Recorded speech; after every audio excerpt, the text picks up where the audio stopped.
of their duties, and they took note of the street lights that were out around the city. I think at that time there were 31 street lights out around the city, and I just want to check and see if we have had any progress with PEPCO on that. In my ward, there's a number, particularly North Tacoma, there's a number of residents who have called in about, or contacted me about street lights being out, and it's highly likely that many of those 31 are probably on their lists. So I just wanted an update on that.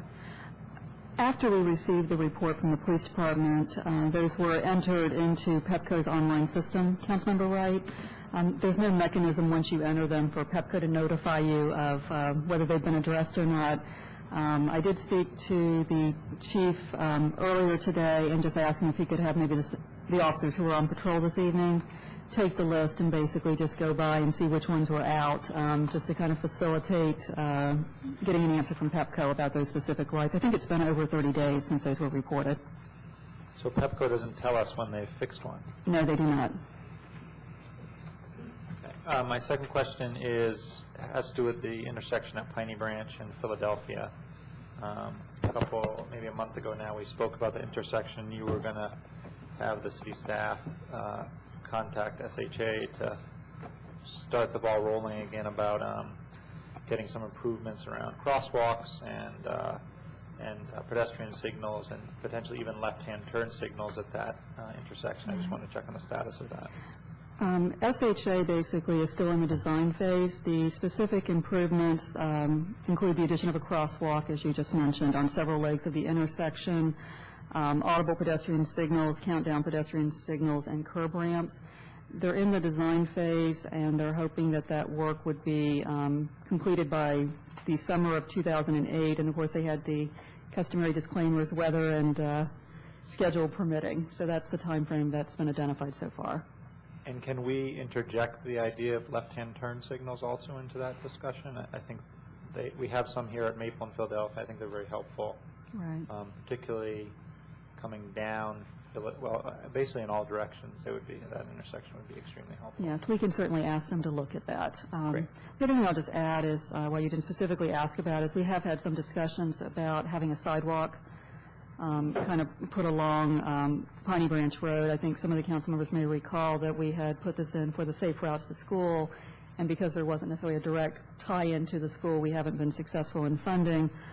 We have been advised by the district engineer for SHA that they took a look at the sidewalk retrofit program, which it didn't quite fit into either because that program does not allocate funding for acquisition of right-of-way, construction of retaining walls and things of that nature. But Daryl Mobley, who is the district engineer, indicated that they were still looking at maybe some alternative funding sources. So we're still hopeful that we might be able to get a sidewalk on the other side of the street as well. Thank you. And I had two items I wanted to bring up, and the first one ties in very nicely with that last item. Former Mayor Porter was a member of the Montgomery County Pedestrian Safety Advisory Committee, and they sent along meeting agenda information for the January meeting of that body, and then went, oh, Mayor Porter isn't on that committee anymore, so Montgomery County needs somebody. And I don't know if any of my colleagues might be interested, or if we potentially know of somebody else who might be interested. I have the whole packet of information here. It's quite interesting. It's 6 meetings a year from 7 to 8:30 on Tuesday evenings. And I've got all of the information here. And what I also noticed was they have a good bit of information that was appropriate for this body, but it struck me that in many ways we in the city probably don't get as much of the information about county programs as we could, and I wonder if we might contact the county and say, gee, what packets of information do you have about particular things, or is there a rack of information that you put out that we could put here in the community center so that people here could get county information as well, find out what's available from the county. The types of things that were included in this pedestrian safety packet were quite good, quite extensive, and I think we could benefit from getting that information. So if any of you want to look at this, it's available. I can pass it down, and maybe we can get it back to the city manager at the end of the evening, and that would be her reminder for the types of information that would be helpful to get here. So maybe I'll pass it this way. The other thing I just wanted to note that there was a packet of information that I got from the Presidential Climate Action Project, where there's going to be a press release in conjunction with the President's State of the Union message. And it's a report on the state of the climate and assessment of climate change and policy in the U.S. And it's a fairly long statement with a number of signatories from around the country. And I was only too happy to sign that statement. A number of mayors did so, but not that many. And so I didn't particularly want to get into the substance of it since it won't be released until a couple days from now. But if anybody wants to take a look at that, I have that as well. Any other comments? Okay. Then we will move along to additional agenda items and the agenda scheduling update. If I can just note a couple of things about upcoming agendas. Next week on the 28th is the work session on the budget, and just want to remind everybody that we need to take a look at the new format that the city manager worked on for the budget for the current fiscal year, and use that to make sure that any of the questions that we were looking for that got addressed in that, we know they've already been addressed. Then later next week, on Thursday the 31st, we have a special work session on council priorities work session. Again, that's on Thursday evening. Then on February 4th, we're going to have the delayed by a couple of months presentation and work session on the on housing affordability, and the other major item in that meeting is going to be a discussion of committees in general. And then February 11th, we have the special start time of 6:45 on Monday night, and starting off with the hearing on the existing facility that has the Piney Branch pool, and what kind of a recommendation we might want to make to the county about that. Two other things that aren't on the agenda yet that I just wanted to note. I've talked with County Council member Valerie Irvin, and she expressed her desire to come to City Council meeting on a monthly basis and be here to provide any updates from the county and get any feedback from us on any of the issues that we have. So we're in the process of setting that up. And monthly. Wow. I said that Councilmember Perez had done it quarterly, and she said she'd like to try monthly. Fantastic. So, That's good. yeah. And then there was the resolution on Darfur, and we're going to try and get that onto the agenda probably at tomorrow's agenda meeting. So are there any questions on agenda? All right. Bruce, yes. do we have we, I can't remember now if we've selected a specific day in March for the Metro. Is March 19th? I know we had a target date. Have we finalized it? We had a target date of March 19th. I'm not sure if Ms. Ludlow has heard back from all the council members, as she was off today. I'll verify that tomorrow. So a tentative date of March 19th. We now are at public comment period. If anybody has any comments to make on any item at all, because we don't have any legislative items tonight, so anything that's anywhere on our agenda tonight or anything else? Okay. Then we'll move on to city manager's update. Just three quick items. At last week's meeting, the council had first reading on the second amendment to the FY08 budget. I did want to let the council know that there was one item that staff advised me had been overlooked, and I apologize for that. Earlier in 2007, the City Council had pledged $10,000 at the request of the Health Services Impact Committee to do some focus groups in the community. There was a match made by Washington Adventist Hospital, so I did just want to give the council the heads up that when you see the second reading of that ordinance, it will incorporate that item. So it wasn't a surprise. Two follow-ups from prior meetings. Councilmember Snipper had recently inquired about making the pedestrian walkway on the Maple Avenue Bridge a little less slippery. I did check with the Public Works Director. We have identified a product. We'll try to apply that to the surface of the pedestrian walkway as soon as weather conditions allow us to do so. And then the last item, and unfortunately Councilmember Clay is not here this evening, but I'll follow up with her when she returns. She had asked us to go out and take another look at the Elm-Lincoln traffic circle. She had some concerns. I did that personally in conjunction with both representatives from the Police Department, the Planning Department, and the Public Works Department. And it's a consensus of staff that there's really not a design issue. It's just some folks who are trying to get someplace a little quicker and are ignoring the traffic signs. The chief has asked his patrol staff to do some enforcement in that area. And I'll follow up with Councilmember Clay when she returns. And that's it, unless there's questions about any topic. Okay, thank you. We'll now move on to interviews, and the first one is Eric Weissman for the Safe Roadways Committee. If you want to come up and have a seat at the table.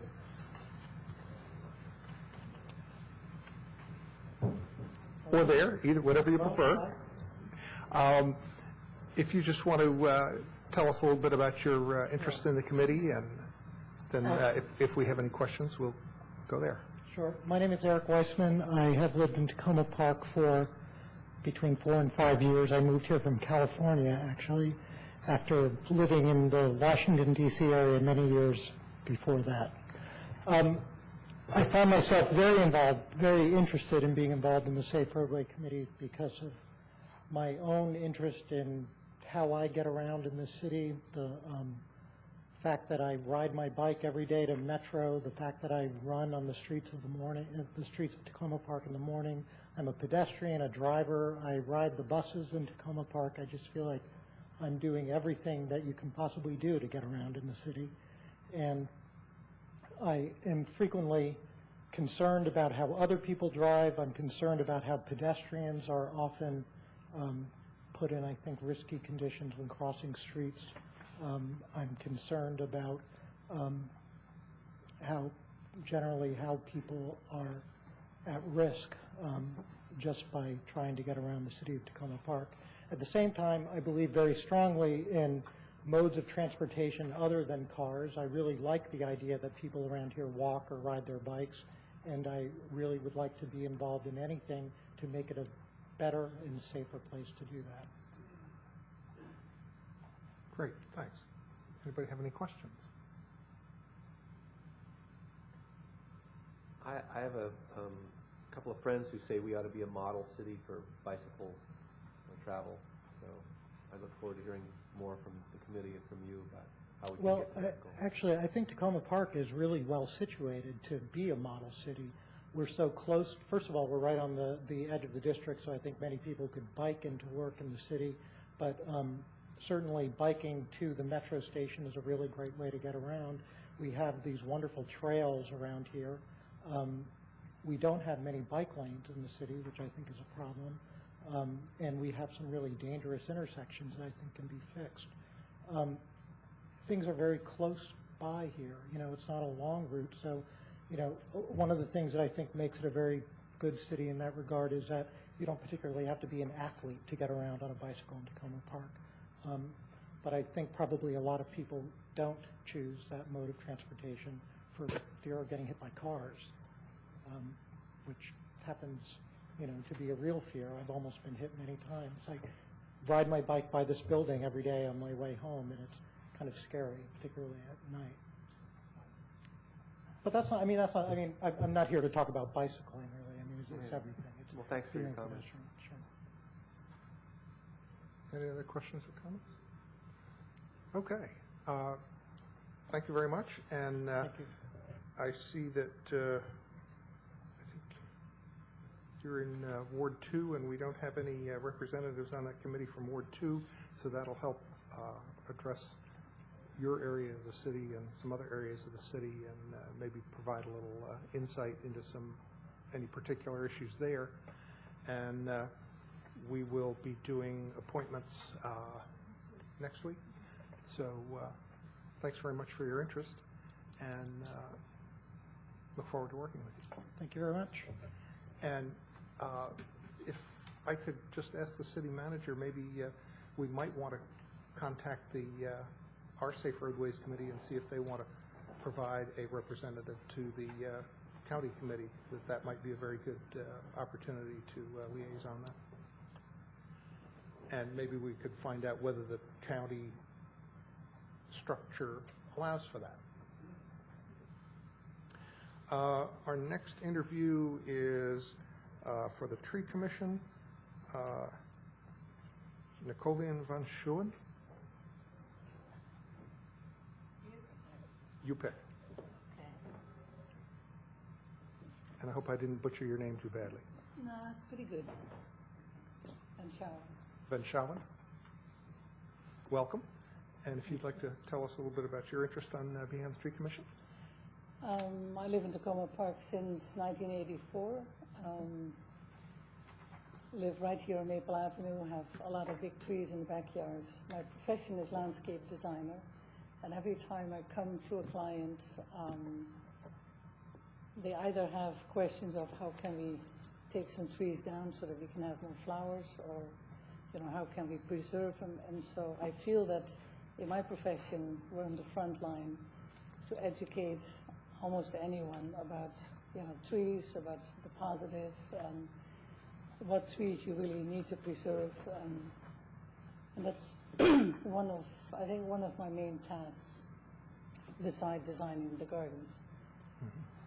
So I think Tacoma Park has quite a philosophy of keeping the canopy, planting more trees, and that's basically what I'm doing. And so I'd like to put my 2 cents in the committee and support that endeavor. And do you have any experience working on a commission that is part of hearing process? No. It's not a prerequisite, but it's always good to know if somebody has that experience. Does anybody have any questions? Josh? I just have a quick comment to say thank you for serving. We don't have someone from Ward 1, I think, right now in the Tree Commission, based on the roster, so we're very glad to have you and your expertise and interest in serving the city, so thank you. Thanks. And again, we'll be making appointments next week. Okay. Thanks very much for your interest. For the Board of Elections, Jillian Alderbran. Welcome. Same question, if you could tell us your interest. Oh, what was the question again? No, I'm kidding.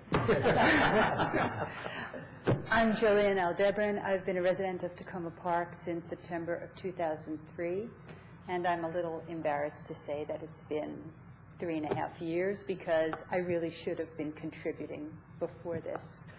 But I find I tend to have a little bit of a chaotic life, and I've been casting about for a way that I could at least contribute some skills that I have to the running of Tacoma Park in some way. And I'm a lawyer and a lobbyist, and I've had a lot of stuff to do generally with elections, and I thought that the Board of Elections would probably be a good place for me. So there you have it. Good. Any questions? Thanks for your interest. The Board of Elections, we just created before the, I guess technically, was it just for before, it was before this last election, or was it before the special election that Ruben ran in? So the Board of Elections has only been up and running for about a year and some months, and so it would be good to have you there and get a little bit more toward full strength, and we really value the part that the Board of Elections plays. Since we didn't have one before, it kind of put it all on the city clerk, and I think the results have been really good, and we look forward to your service. You know, and I've been an election judge several times in Tacoma Park, and I have to say I love the way Tacoma Park does elections. I mean, I think that it's a model with the instant runoff voting and the paper ballots and letting all residents vote regardless of visa status and things. It's fabulous. So I really like being a part of that, I have to say. Great. Thanks. Sure. Yeah, Mayor Williams, I think we should also point out that the State Board of Elections is in desperate need of election judges. And so anyone who would like to volunteer, I appreciate your volunteering here with the city's election board, but the State Board of Election is looking for hundreds of election judges for around the state of Maryland. They have sent out a special letter saying that they are very short of, amazingly, of Republican judges here in Tacoma Park. So if you are a Republican or an independent, or even, I guess they would accept Democrats as election judges. They need election judges, so please call the State Board of Elections. Yeah, and I'm also working as an election judge.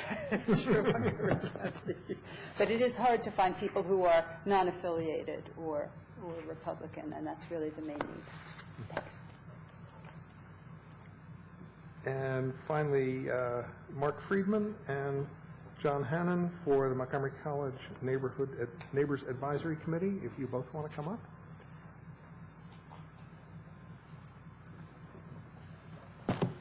And maybe if we can start with John. Thank you. My name is John Hannon. I've moved into this area about 2.5 years ago, I should say, into Silver Spring. I live in Islington Street, just west of the campus, and have lived in Maryland for many years in the district before then. I'm quite familiar with this area. I love where I live. I love the neighborhood. I love all the surrounding residential neighborhood. And I like schools. I like colleges and community colleges. And it strikes me that making those two groups work well together is very important. And it's not necessarily easy, but it is very important. And that's why I see the role of the committee. I think it's intellectually interesting. I live there. It's very important for me, my family, my neighbors. And I think we have potentially have an awful lot to provide to the city council. Mm-hmm. Thanks. Mark? Well, I live a couple of blocks away from Montgomery College, and I've watched as the college put in its new building and built all of its new buildings over on the other side of the tracks in Silver Spring, and watched a lot of the controversy as they were first proposing that and making some pretty aggressive statements about what they might or might not do in the city. And I remember when this commission was, or committee, thank you, was first put together.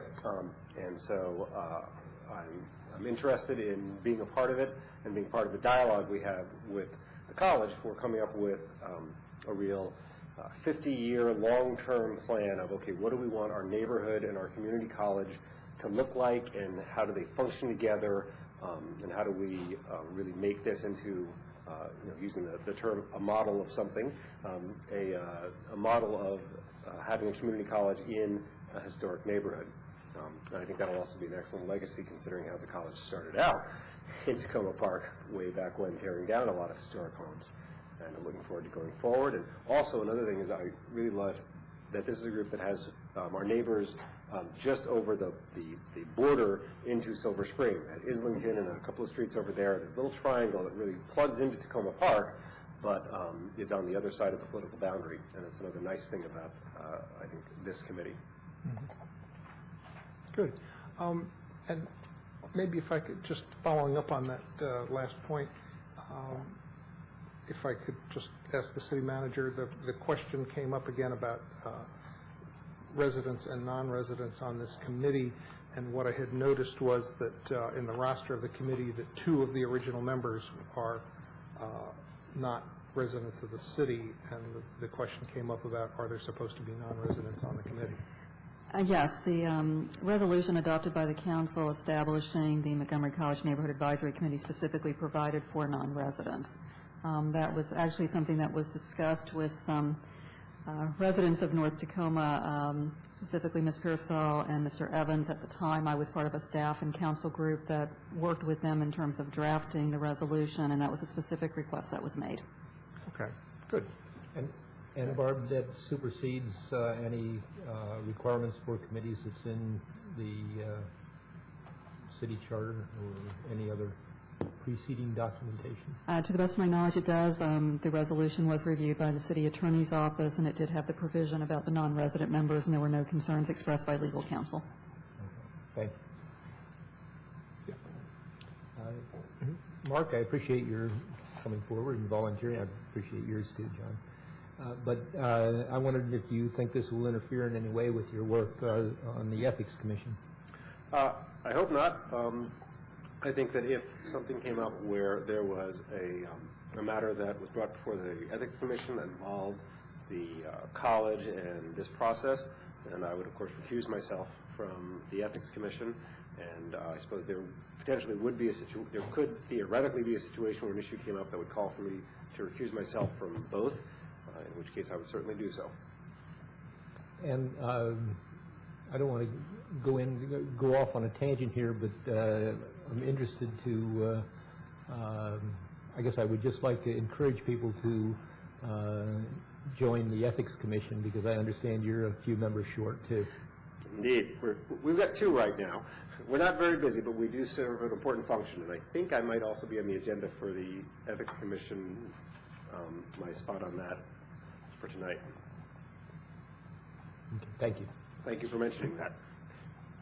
And if I can just check on your kind of your current involvement with Historic Tacoma because I know one of the seats on this committee is, there's supposed to be representation from Historic Tacoma, and there's some question about how that might work as well.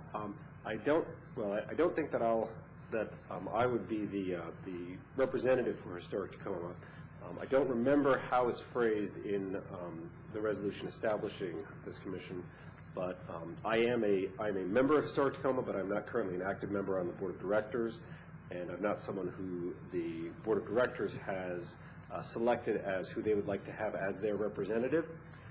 So while I could potentially serve that role, it's not something that that has explicitly been requested of me. Okay, thank you. Any other questions? Josh?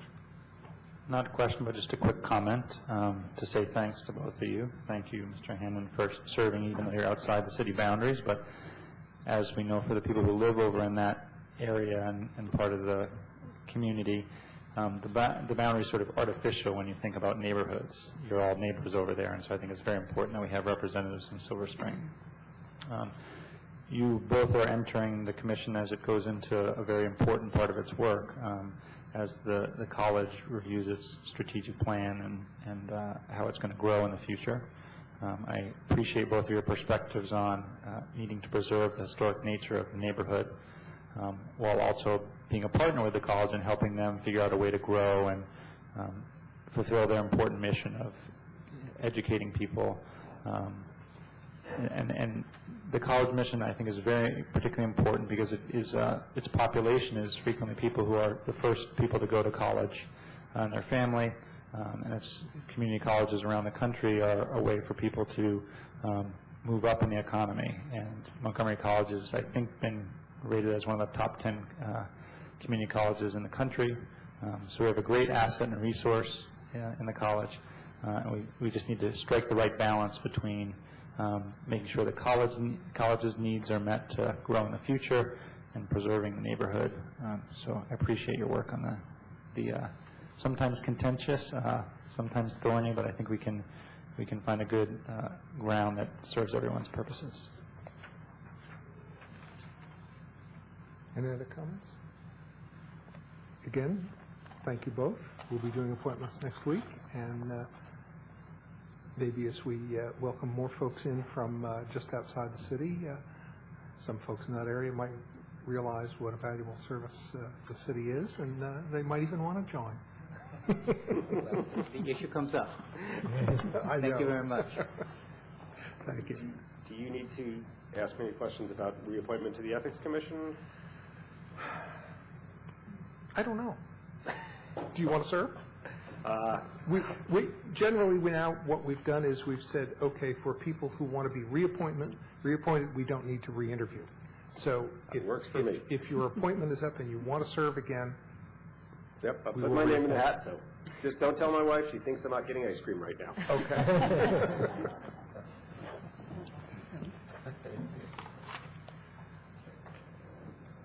The next item on the agenda is a presentation by City of Gaithersburg staff on Going Green in Gaithersburg. And Barb, you want to introduce this item? Sure. Some of the council members may recall at the fall legislative conference of the Maryland Municipal League, the City of Gaithersburg did a presentation regarding some of their green programs. And Mayor Williams had asked staff if we could make arrangements to have a similar presentation done to the Tacoma Park Council and the community. And I'm very pleased this evening to introduce Erica Shigara, who's the Environmental Services Director for Gaithersburg, and she was kind enough to spend part of her evening with us tonight. Erica? Good evening. Good evening. Do you want to?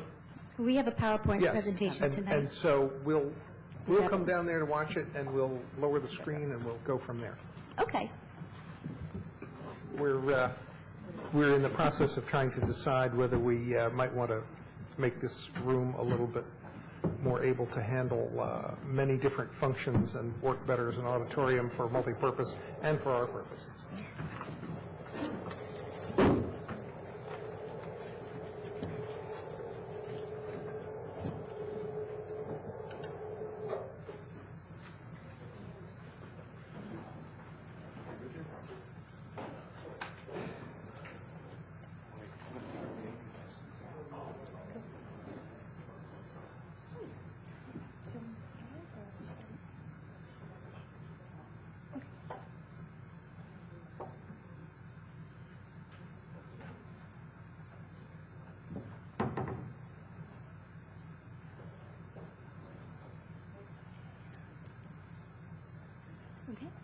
Well, good evening, Mayor and Council. I wanted to thank you for inviting me here tonight to describe Gaithersburg's environmental programs.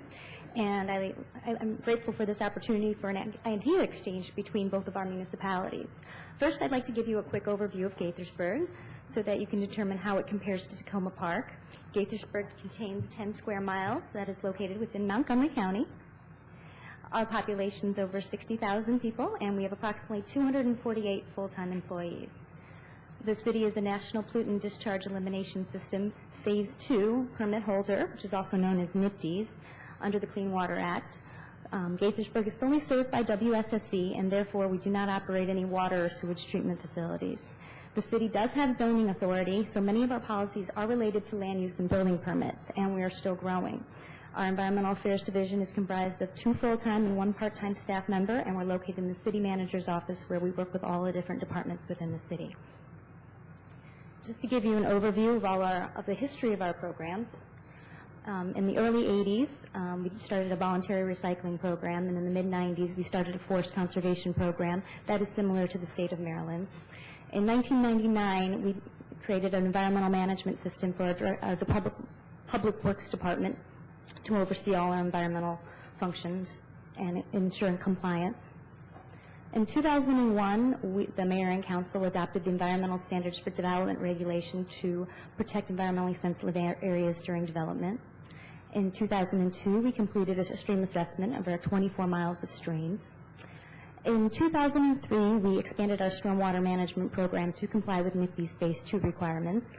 We started our green building program, and we received grants to expand our community stewardship programs. In 2004, we began purchasing wind power.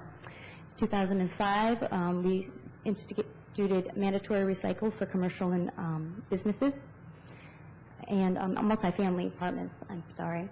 And then in 2006, our Public Works began using biodiesel. They signed the Mayor's Climate Protection Agreement, and we are now working on a sustainability team to bring all these programs together into a more comprehensive, cohesive unit.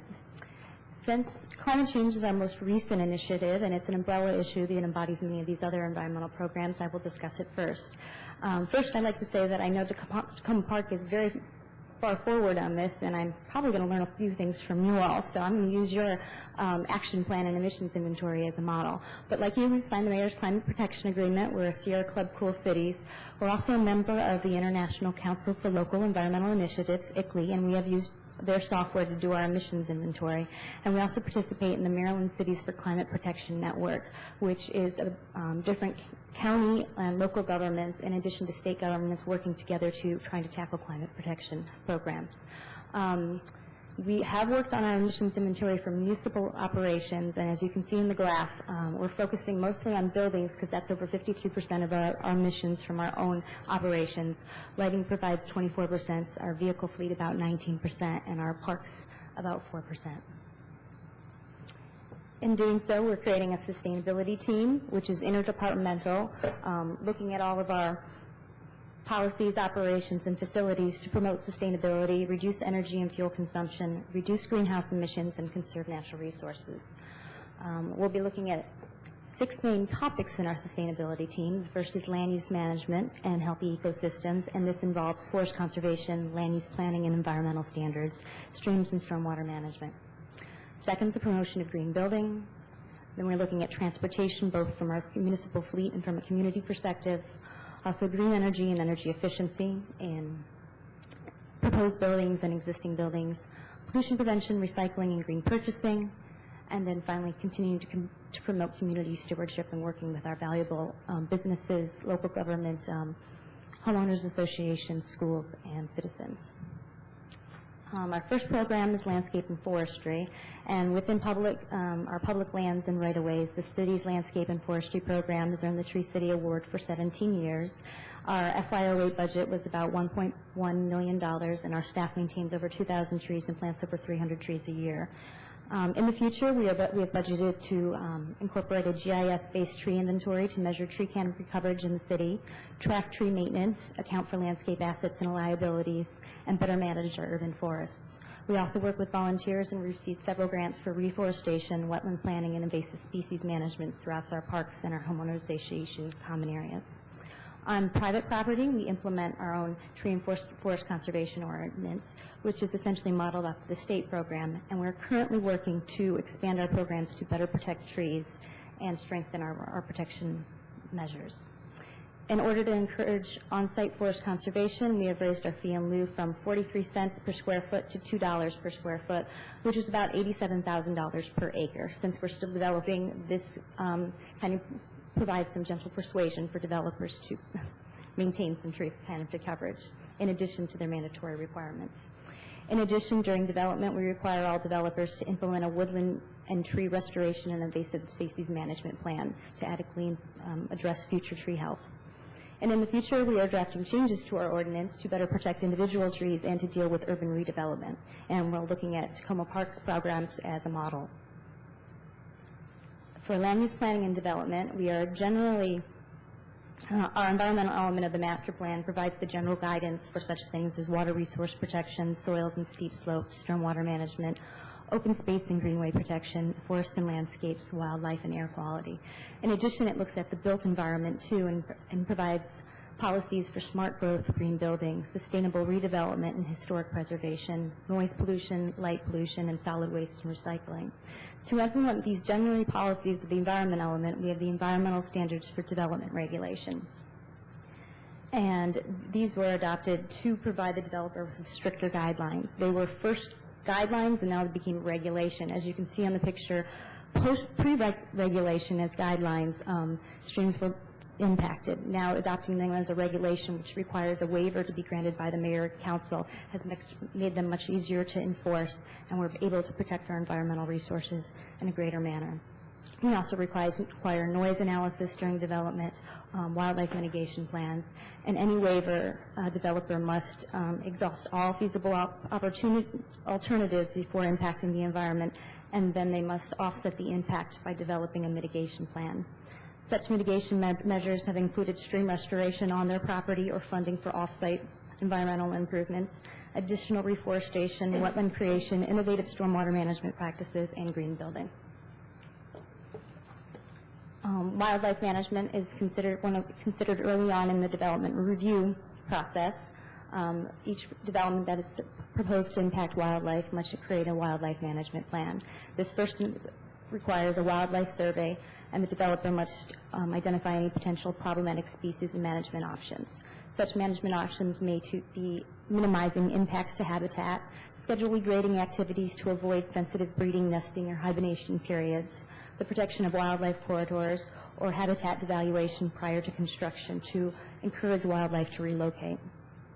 There's also habitat enhancement strategies to encourage desirable wildlife after development. The developer has also provided bilingual contractor education materials at the site and has established emergency procedures if there's a problem with wildlife. We've had success with this program mainly because we've created a collaboration approach between the development team, city staff, and the Humane Society of the United States. The Humane Society is actually located and headquartered in the city of Gaithersburg, and they've been a great resource for us. We have worked on experimental programs with them where they're developing model guidelines for other communities to use. And as you can see in the bottom picture, they actually have a turtle-sniffing dog. For one of our development projects, this is Drew, the retriever, and she's combed about 100 acres and found about 53 turtles to relocate to a park before a development project.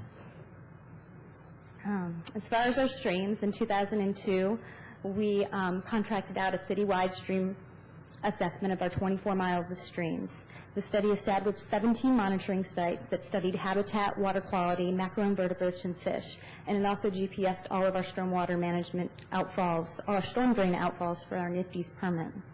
Importantly, it established a baseline of our stream conditions and identified 52 stream restoration sites for the city. And this is the baseline that we use for CIP projects, for public projects to improve our streams. And it's also gives the indication if a developer, if one of those sites is on private property that's going to be developed, they are required to fix those streams. This has been a relatively successful program. So far, 14 of the 52 sites have been restored or in the process of being restored, and we've been looking with public and private partnerships to fund these projects. And as you can see up front, we're looking at softer techniques instead of armoring to restore our streams, to use more of a Roskin method. Yes, sir. Is that literally the same It's the same stream, yes, yes. Those are cross veins. And when you say softer methods, did you refer to riprap on the sides as the other alternative? That's the other alternative. Instead of riprapping, we've reestablished the floodplain and used hydrology to mimic natural river design. Correct. For stormwater management, we are, as I said before, a NIPD's Phase 2 permit holder, so we have to meet the 6 requirements, as do you. To do this, we've mapped over all of our stormwater management infrastructure in GIS, and we've now have over 300 stormwater management facilities, which are above ground and below ground. We have several miles of storm drain and over 700 outfalls to manage. And as you know, this is a costly and time-consuming effort. Many communities have established a utility. We have chosen to use Montgomery County's water quality protection charge. They they collect the charge on our property owners, and they refund the money to us so that we can use it for our inspections and maintenance program and for stormwater management retrofits and repairs for all of our public and our homeowners association facilities. Our commercial facilities must repair and maintain their own facilities. One concern with some stormwater management wet ponds that we have a lot of is mosquito control and concerns. So we do work with the Maryland Department of Agriculture, their mosquito control division. For a nominal annual fee, they come out to all of our ponds and they monitor them, and if they determine that they're breeding, they will treat them with a larvicide. They've also come out and helped done homeowners inspections and education programs, and they've been a real great asset for us. And the final aspect of stormwater management is we're promoting a lot more low-impact development in our new developments and redevelopments, such things as the middle photo of bioretention. We have several new developments that are now incorporating bioretention that have been approved. And although the bottom green roof is not ours is in the planning stage, we are constructing we're in the design of our first green roof to have a pilot project to show other people. Another important part of our environmental programs is green building. Green building looks at the building's complete life cycle and is the practice of increasing the efficiency of which buildings use resources, energy, water, and materials, while reducing the building's impact on human health and the environment through the better site design, construction, operation, and maintenance. In 2001, our Citizen Environmental Affairs Committee approached the Mayor and Council with a request to create a green building program. The Mayor and Council supported this plan and requested that the committee move forward on a proposal to develop a practical, low-cost, effective green building program for the city. So the Environmental Affairs Committee came up with a 3-part program. First phase is education and awareness for city staff, the development community, and the officials. The second phase was to lead by example and create a municipal building program so that we could learn more about the process so we could teach others. And the final phase is to promote private green building development in residential and commercial. As part of developing any new initiative, we had to first educate ourselves about green building. First, we selected the U.S. Green Building Council's Leadership in Energy and Environmental Design Program rating system, which is also known as LEED. And it's a guideline for green development, and since it's internationally recognized, we wanted a level playing field for all the developers and for ourselves. We subsequently arranged for our mayor and council and staff to attend tours of green buildings to see what they look and feel like and what makes them green. We also attended conferences to learn about initiatives around the country. We also coordinated a state grant with the Maryland Energy Administration to provide LEED training for our staff, for our city staff, for Montgomery County, and for park and planning staff. We also invited our frequent engineers, architects, and developers to attend a lunch seminar in green building. We are fortunate to have one of our planning commissioners, who is also a LEED certified architect, review the ins and outs at this seminar about LEED and recommend simple strategies that they could inexpensively incorporate into their projects. We also started requiring all commercial development to submit a LEED checklist as part of any site plan application to promote green building awareness. And finally, to help citizen participation, we partnered with Maryland National Capital Park and Planning Commission and Montgomery County to start the Going Green at Home program, which provides educational seminars all around the county for residents on how to incorporate green building at home.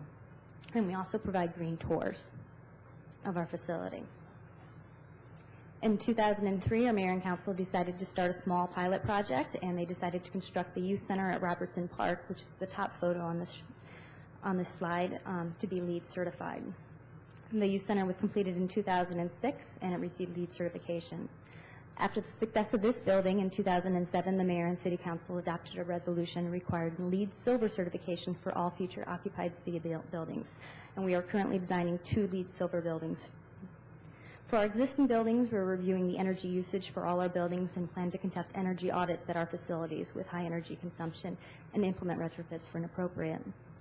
Finally, we've incorporated green cleaning requirements in our standard cleaning contract for all our facilities. Montgomery County Public Schools actually has bid requirements that you can easily incorporate in any cleaning contract, so they've already done a lot of research. To give you an idea of what a green building looks and feels like, I'd like to give you a quick overview of our youth center at Robertson Park. It's been a very successful building and an education opportunity. Up to 75 students a day take advantage of the programs, the after-school and summer camp programs, and it's even been featured on CNN. It has received 28 points under LEED. The size is a little over 7,000 square feet. The design and construction costs are about $2.3 million, and it provides youth and school after school. And there's a climbing wall, and it's constantly busy. Some of the youth center's environmental features is that it was designed to divert 50% of the waste during construction from the landfill to either be reused or recycled. 42% of the materials used in the building were locally manufactured, which is considered 500 miles within the Gaithersburg. Water reductions was achieved by 30%, 25% energy reduction compared to a typical building of the size, and 11% of the building materials were made up from recycled materials. And some of the key components are there's a geothermal heating and cooling system which incorporates 18 wells that are 265 feet deep that use the Earth's constant 55-degree temperature to heat and cool the building. The cabinetry inside is made of wheat board, which is a rapidly renewable resource and does not contain formaldehyde. The carpet is made from recycled nylon.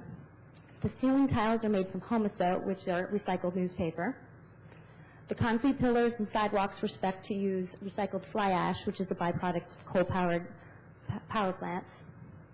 There are waterless urinals and other low-flow devices to conserve water. There are overhangs in the western to shield the sun and reduce energy. There's recycled rubber flooring throughout, and some flooring is made out of recycled tires.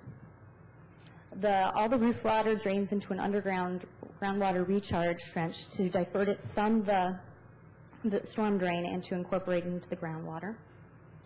The high R-value insulation to promote energy and efficiency, and the insulation is actually made out of recycled denim.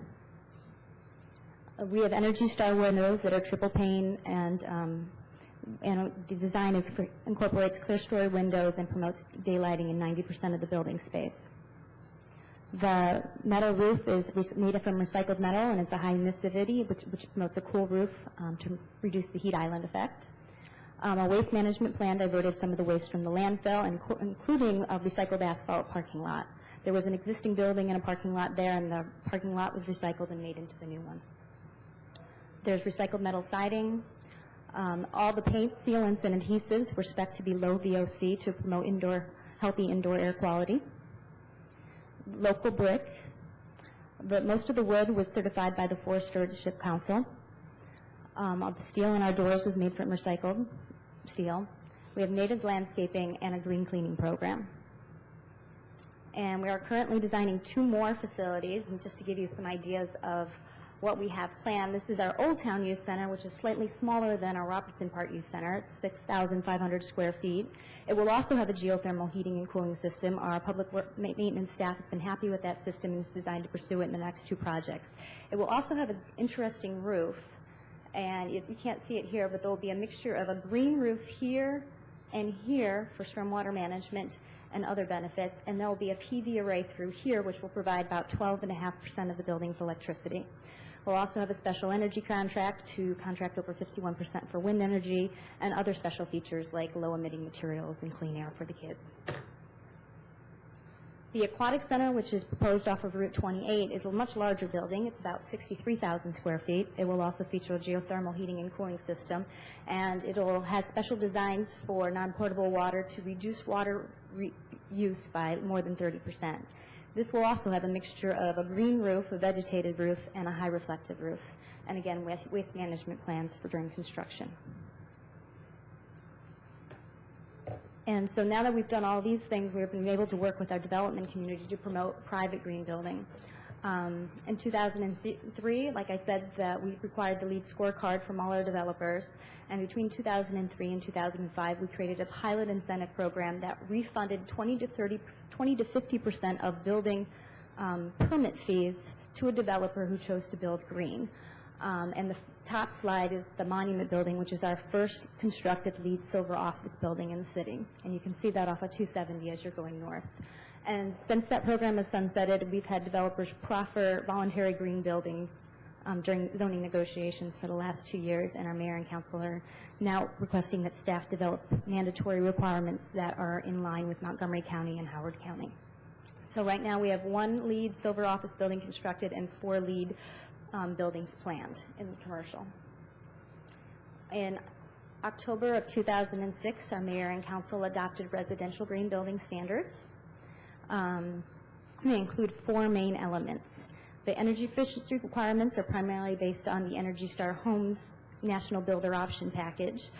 Now for all new single-family attached and detached new construction and significant renovations, they will now be required to have Energy Star appliances, windows and programmable thermostats, enhanced insulation and tighter building envelope, and efficient lighting.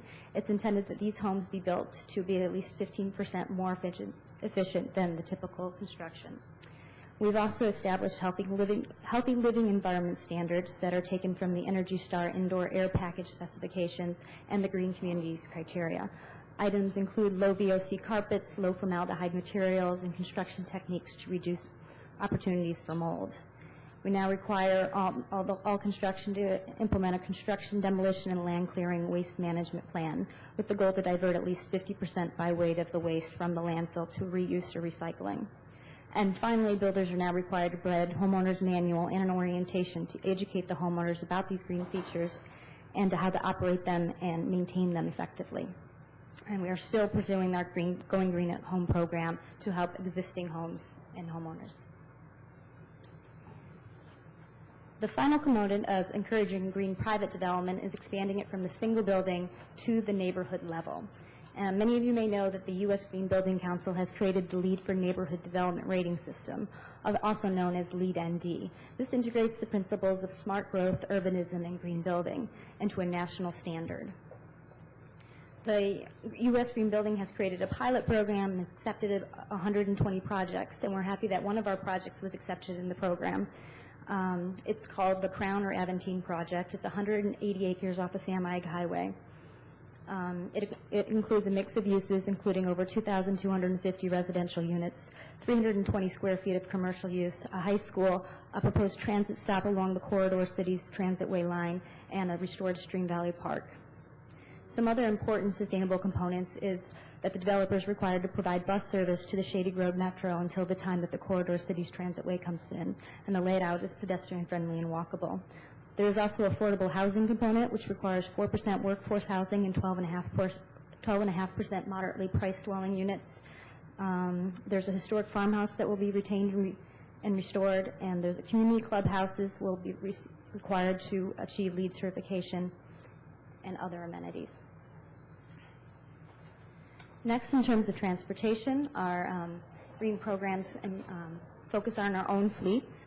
We've recently switched to B20 biodiesel. Our fleet of about 98 diesel facilities are now using that, and our fleet managers have been happy with using this product.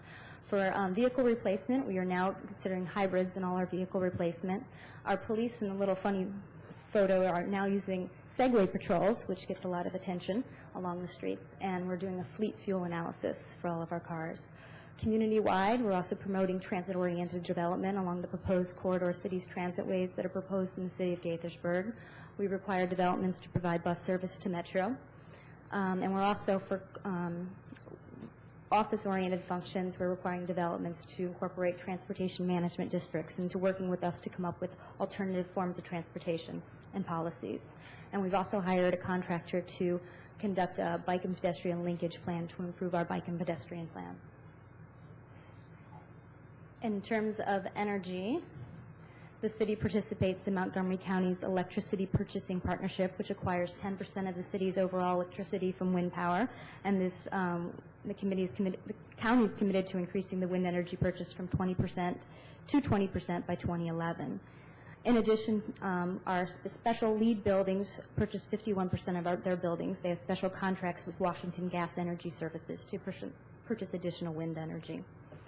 Montgomery County has also established the Clean Energy Rewards Program to help residents and businesses in Montgomery County, which I'm sure that they have contacted you and given you a presentation. It provides a great opportunity to help encourage wind power for residents and buildings.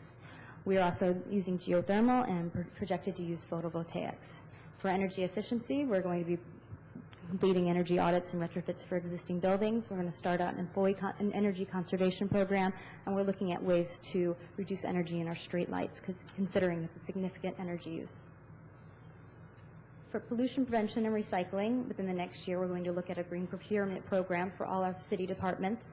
We have established green cleaning policies. Our Department of Public Works, Landscape and Forestry Division implements an integrated pest management system, and all of our new HOAs are required to adopt an integrated pest management system in their HOA documents as part of their guidelines for how they move forward when they're established. Our Public Works operates an oil, antifreeze, and filter recycling for our fleet management, and we provide free oil and antifreeze recycling for our residents. We've now switched to single-stream recycling to make recycling easier for our homeowners, where they don't have to separate materials. They can put them into one bin. And all city facilities and residential new developments must implement a construction, demolition, and land clearing waste management plan. At Public Works, in order to ensure compliance with such regulations as OSHA, RCRA, and NPDES, we have an environmental management system. Our Public Works handles fleet maintenance, snow removal, street sweeping, street and sidewalk repairs, park maintenance, and landscaping. And some of the key aspects of our EMS system include facility audits and inspections, promoting good housekeeping, including chemical audits and waste reduction, and proper labeling and storage. Some of our key elements also include the use of ice ban to reduce the road salt applications on our streets and environment. We have a parts washer that reduces hazardous waste in our fleet maintenance area, and we participate in Montgomery County's EcoWise program, which manages hazardous waste on site. We've also expanded our spill prevention and response with containment kits and spill kits around, and we complete annual employee training. And finally, when going green, it's important to engage the community, and that's why we set so many programs up with the community associations, schools, scouting, and businesses. And all of these environmental programs have really been the result of our community and their push to improve environmental performance.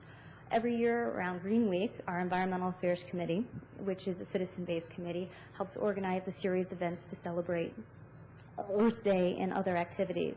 We hold environmental awards where any business, homeowners association, school, or individual can be recognized for environmental stewardship, and it's a great way to recognize and to know what's going around in our community. We host Arbor Day at a local elementary school. We have Family Fun Night, which incorporates environmental entertainment on a family night. And we have Community Green Up Day, which last year we had over 300 volunteers at 15 different sites throughout the city. We help provide some of the materials, and the volunteers clean up streams and parks. They plant trees and wetlands plants. And some other environmental stewardship opportunities that we've received grants for and that we hold throughout the year are stream cleanups, storm drain stenciling projects. Stream monitoring, we actually held a workshop with the Isaac Walton League, which is also headquartered in the city of Gaithersburg, to teach students and volunteers how to monitor streams.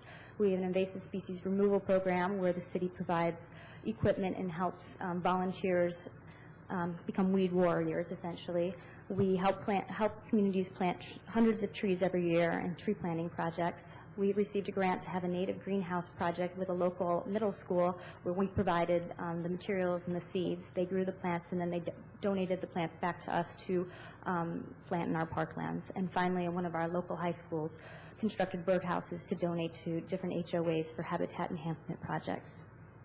This slide concludes my presentation. Thank you for listening to about our program, and I'd be happy to answer any questions. Thank you.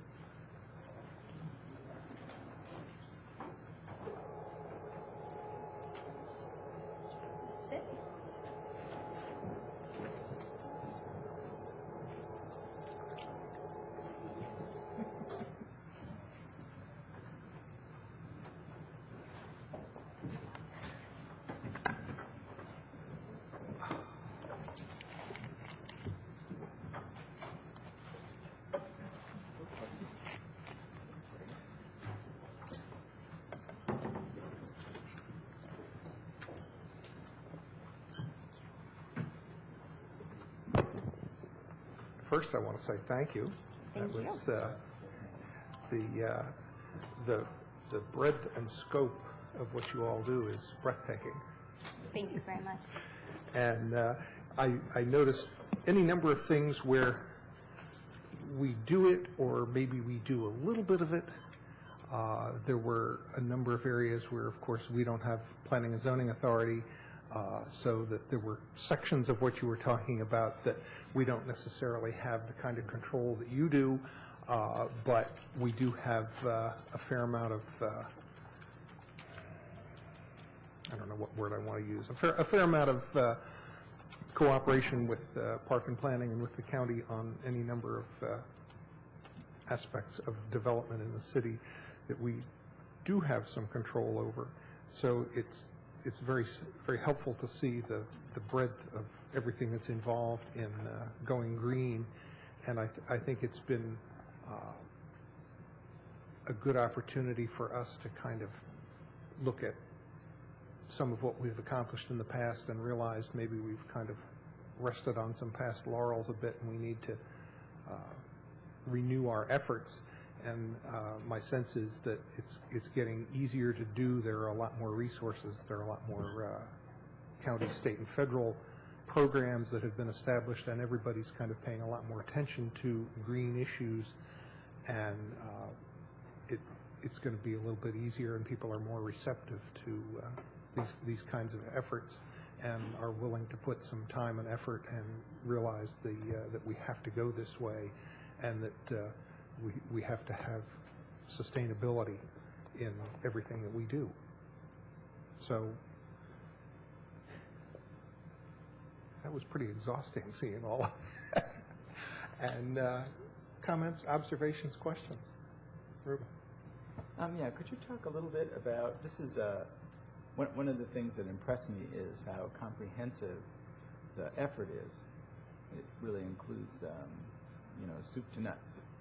And in order to make that happen, clearly there has to be leadership at the top who's willing to push it. But what I'm actually asking about is, what was the structure among the staff for actually accomplishing this? I mean, can you talk a little bit about the staffing? I mean, how many staff? Well, like I said, there are 2 full-time environmental specialists and a part-time staff member, and we're located in the city manager's office, which just affords us the opportunity to work closely with any department, and it also puts us right by the city manager. So that really gives us a close working relationship with our mayor and council, and that's been the key to our success. So you were able to, that seems small to me. It is, in a staff of 248, but also we work closely with Department Works. So we have stormwater management engineers and public works, and then in our code enforcement staff we do have inspectors that help implement these programs. So it is really a whole effort, and even in our recreation department we work closely with the youth services providers to help work our community activities. So it's great having such a small local government where you pretty much know all the employees to be able to do all these programs.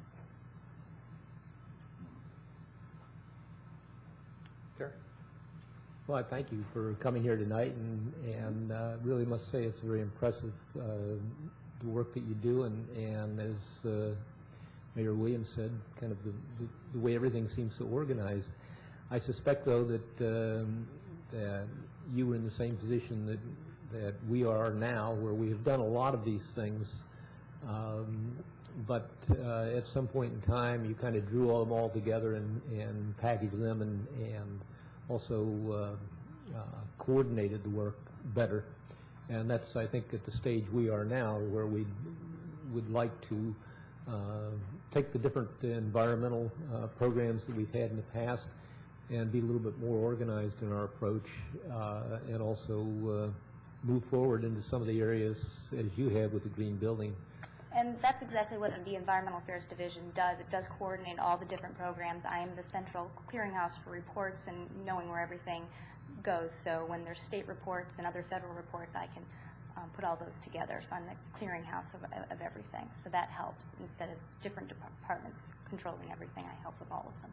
Okay, and that's exactly my question, is what steps would you say were the important ones to take, centralizing that one responsibility sounds like the key. Yeah, I think it depends what would function best in your city and how you work. But for us, it's been good to have somebody responsible for all these things and to work closely with all the different departments and the city manager and the mayor and council. Thank you. Josh? I have a very specific question and then some general comments. The first is this ICLEI software that you use to do the city admissions. Did you use that just for the city government itself, or was it for the entire city, including all the residents? We are working with Montgomery County and the city of Rockville to pull some data together to do the whole city and the whole community right now. We are waiting for PEPCO to provide us data. We've been waiting for a year, but we're confident that that will be coming soon. And so that's why we've gone ahead and moved forward with just our municipal operations, because we can pull that data easily and put that together. So we are doing both, but we're much further ahead with our municipal fleet and buildings and what we're in control of. Josh, if I can just add that we did that inventory as we did our greenhouse gas reduction plan in 2000, and we had great difficulty, as I remember, getting the other sectors' data. Okay. In a few comments, I would say thank you for coming and thank you for all your work on the issue. You know, this is truly a global issue, and so your work helps us also by reducing all the greenhouse gases. I see this as very helpful to us because I think it provides a blueprint for us. We do, as you went through the many things that you're doing and the way it's structured, like Bruce observed, I said, oh, we're doing that, or we're not doing this, and it was very helpful to sort of put a framework around it. I think we can take that framework and blueprint and then examine our own city and say, where are we doing things already? What do we need to take those things to the next step, and where do we need to do things completely different? The other thing that struck me, I think as a city, we're sort of at this interesting turning point and tipping point, which is the connection between green building, smart growth, and something you didn't talk about so much, which was sort of economic revitalization or economic development. I mean, it's different for you guys because there's probably more greenfield sites that you're building on and that sort of stuff. But those three combination of things together struck me as very critical for Tacoma Park and where we're at now, because we have a number of locations where we need economic redevelopment. Around the crossroads on New Hampshire Avenue in Old Town. Interestingly, those places are either currently very close to good transportation hubs like the metro station, or soon will be, either through the Purple Line or the I forget the name of the bus transit center that will happen at the crossroads. So we have a real opportunity to do smart growth, both from a perspective of being close to transit, but also creating greater density in those places, which will help the economic redevelopment, because you need people to shop on the retail. And then lastly, if we are forward-thinking and get ahead of that redevelopment, we can do it in a green building way that will really benefit the environment also. So those three things sort of linking together really struck me from the presentation. I think are very important for Tacoma Park. Dan, and then Doug. Yeah, thanks for coming. It's inspiring what you're doing. I think it's great. We have an older housing stock here. A lot of our buildings, some of our buildings were built before 1900. We were incorporated in 1890. And that means that we have a lot of work to do in kind of house-to-house upgrades and energy tightening up. And I wonder if you have a plan. I know that some of Gaithersburg is old and some is not. Do you have a plan for following up on the slide that you showed here about tightening up houses? Yeah, we're trying to figure out how to, because there are a lot of existing residential structures, and to help them improve. In addition to education, I think Montgomery County is currently considering requiring energy audits before houses are sold within Montgomery County. So we're kind of looking to Montgomery. That would apply to the city of Gaithersburg, so we're looking to see where Montgomery County goes with that. So that would affect all of our residential structures, because homeowners would be aware of what they were buying and what improvements would be needed. Other programs that we're looking, besides residential criteria for expansion, we're trying to figure out how to grapple with clean energy and different ways to promote either solar or other. Besides education, we're trying to figure out how to create an incentive program from that, and we're going to probably look more to the state and Montgomery County, who has more financial resources and options, to see where they're going and how we can complement those programs and promote those programs. Yeah, it's hard to get in financial incentives, so you have to find other kinds of incentives to help people get along the path. A related issue here, although it doesn't cover all of our city, but we have historic preservation areas which are historic areas, and there is some there's a balance to be struck, it appears, between energy efficiency and adherence to historic guidelines. Have you had any discussions with your historic yes, and actually with our green building code, though it does apply to major renovations, there are special provisions for historic structures that there could be a waiver for those to make sure that they can try to incorporate as many green features as possible, but still respecting the integrity of the historic structure. Okay, thank you. Yeah. Doug? Well, thank you for coming. I was along with the mayor, I had the pleasure of listening to you at the conference last fall, which was very enlightening. And I could certainly see with our planning and strategic visioning session that's set for the end of the month that we certainly should consider a comprehensive approach to green development and building for the city.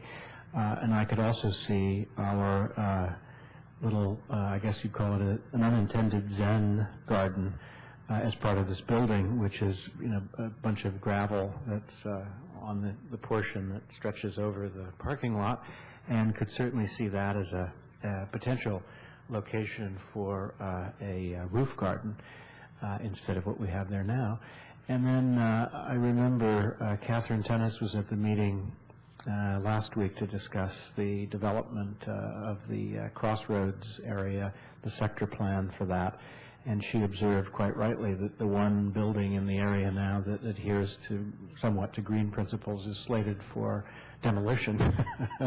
And I think that we have an opportunity there to get it right. And the big challenge will be you've got different zoning laws for Montgomery County, Prince George's County, and the city's role could very well be to make sure that we do get it right by insisting that those planning entities work together to come up with a strategy that will make certain that the zoning embraces some of these concepts. So, but the question that I had for you was, how do you do your community education, and what benchmarks do you have for moving forward with that? For community education, we've worked with several schools. We're partners with many of the teachers. They contact us every year. A lot of the middle schools have environmental programs, and they know that they can count on us for some resources, either tree planting or stream monitoring. And just contacts from the homeowners associations. All of the presidents are familiar with the city, and we every year with Green Week, we send them out flyers and invitations to participate, and this is an opportunity where we provide some staff and some manual training and some help to help them clean up. So it's a lot of people approach us, and we're very responsive, so we've been lucky that way. And in our strategic planning, we measure it every year, and in our budget process. So we try to keep track from every year how many volunteers, how many projects, with the goal to keep on providing those services and the resources, because our citizens really appreciate that. Do you have any idea of how many households or how many residential units have made an effort to retrofit their homes with? No, I don't have that. Someday that was kind of talked about, actually today, about trying to keep track of green buildings being built and kind of a GIS layer of those things. But yeah, from the household perspective, we only know a few, and those are because of those are the members of our Environmental Affairs Committee that have actually told us about what they've been doing. Great, thank you. And I have a question about how the city coordinates with other jurisdictions. I'm thinking particularly of the county in terms of the assets that the county has, the programs that the county has. or where it may just be cooperation with the county program or some joint planning on some things.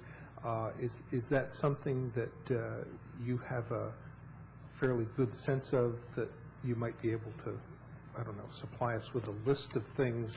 I'm just thinking that there may be some opportunities at the county level that we don't necessarily know about, that you've had particular luck or success with. So maybe any kind of a sense of, some really low-hanging fruit on those kinds of things, or a broad sense of what those are, might be helpful to us in trying to make some contacts with the county about some particular things that we're just not particularly aware of. I can definitely follow up with that. First of all, since we're small and we don't want to recreate the wheel, we've relied on the county extensively and on the state. Either the Montgomery County Department of Environmental Protection, their staff has been great providing resources for stormwater management, for stream restoration. We rely on a lot of their contracts too, because we don't have a lot of time to go through our whole RFP process. So for stream restoration, we use their contracts. And for stormwater management maintenance, we've been able to work with them. Also, stormwater management inspection software and contractors, they've been a great resource too. Park and planning has been a good resource for guidelines and working with them with forest conservation and with green building and the planning. And also the state, either it be the Department of Natural Resources, the Maryland Department of the Environment, the Maryland Department of Agriculture. There's all these different programs that are helping. And actually, I believe DNR is coming up with a sustainability team or an office that is looking to help municipalities and help the state move forward. So these are all different resources that they're pulling together to help us with some ideas, like how you do green procurement and things like that, so we all don't have to start from scratch. Right, and I was part of a county sustainability effort that was getting pulled together in the last few months, that I know that they're looking at some efforts countywide. Dan. I had one follow-up question about your council and your budget process. It seems clear that the Environmental Affairs Division works closely with the administration in the town, but how do you educate your own council? And when the budget process comes along, are environmental issues kind of integrated into that budget? Are they part of the discussion?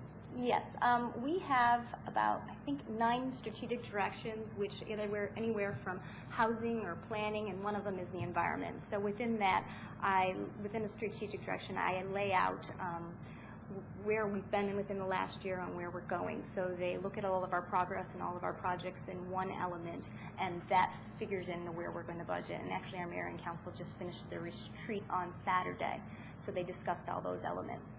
In addition to police and all the other aspects that they have to consider, it's one of their main elements. And strategic direction sounds like it's a kind of priorities, am I right there? Yes. Okay. Thank you. Any other questions, observations?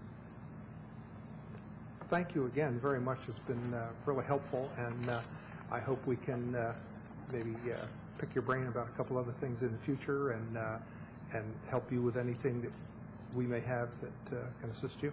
Great. Thank you. It's been a pleasure. Thanks a lot. Thank you.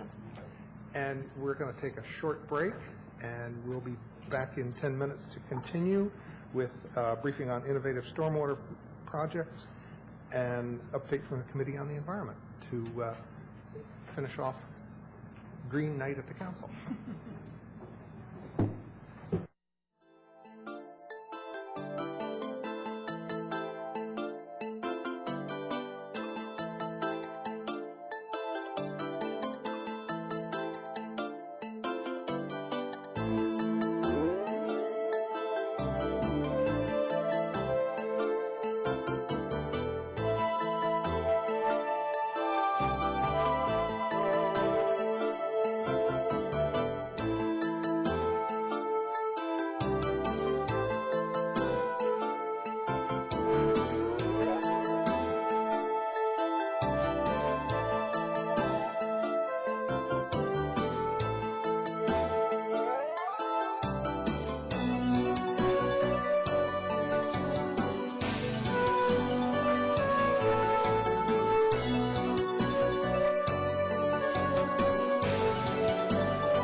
city stormwater projects. And the Hi. Public Works Director is here. Yes, I just wanted to give a little intro and maybe a bridge between the last presentation and this one. Ali will be getting into And in the... constructing that bridge, you're not going to be standing in the stream, correct? No. You have in front of you a copy of the presentation that we've prepared to provide a little bit of a snapshot on the past couple of years' recent stormwater management projects that the department has undertaken. There's also additional copies in the cabinet there for those that want to see this slideshow or keep notes and have it in written format. I think there's plenty enough there for folks who might be interested in that. This council meeting has been set up to discuss green matters and environmental matters, and it's always inspirational and thought-provoking to enter into that fray and determine what you can do and what you are doing and then what you should be doing to the future. It was at meetings such as this about 3 or 4 years ago where the City Council and the City Engineer's Office and the Public Works Department made a significant commitment to moving forward in a green and sustainable way for our stormwater management, and basically made significant contribution both in terms of funding and in identifying resources for the project, as well as setting a standard for the way those projects will be carried out in the future that relies less on traditional pipe and excavation projects and more on natural resources and understanding of recharge areas, and basically try to match the goals of the council and the department in terms of providing not only a place for stormwater to go, but also improve that water quality in the process. As the town of Gaithersburg mentioned, the city is it Title II? I always get my acronyms mixed up. Phase 2 NPDES, which requires you not only to produce an annual report that says what you're doing to improve your water quality, but also has you measure 6 different standards, ways by which you're doing that. And the kind of projects that we're going to be talking about tonight have moved us ahead very far in that process, and there'll be other opportunities where we'll be able to present some of the programs not only that the city engineer is involved in, but the department overall and as a whole is involved in. And like most of you know, we've been at this for quite a while. I think a lot of the programs that the council envisioned, that the community supported in the past, have been institutionalized. Things like our tree ordinance, which is still, albeit it's been around for a long time, is really pushing the edge of what is the general expectation in terms of what people understand about their rights, property rights, and trees, and the value of trees. And like all good legislation, its existence is an education tool. When people start to scratch their head about why the city regulates or controls or requires a permit to remove a tree, you start thinking about it and reading about it and understanding the greater impact that those trees in the urban forest has to not only beautification issues in the city, but also broader issues of climate change. And I think there's numerous programs like that that the city has, in my words, institutionalized. Our recycling program, our tree ordinance program, the stormwater utility fee, which was way ahead of its time when the council determined to make that move and separate out a funding source and really put the impact and emphasis on identifying a program that had separate funding, also a program that received its funding in a way that didn't burden taxpayers solely and only, but in fact any facility, any building, any constructed item that covered pavement would be required to contribute to the maintenance of the stormwater systems that handled the water that comes off those properties as a result of their pavement. If I recall, that was the first one in the state. Oh, yes. So anyway, without any further ado, what I wanted to do is, what we want to do tonight is just kind of tout some of the local projects that we've been able to accomplish, and I also want to take this opportunity to personally thank the city engineer, Ali Kahilian.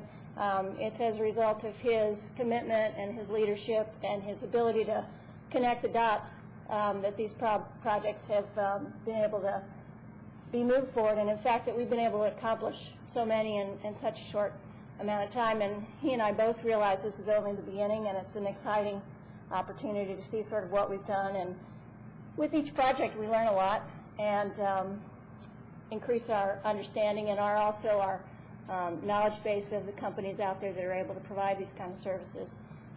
So I think we have a presentation available on the slides, which would require you to come down, sit, and watch the screen with us and go through it again.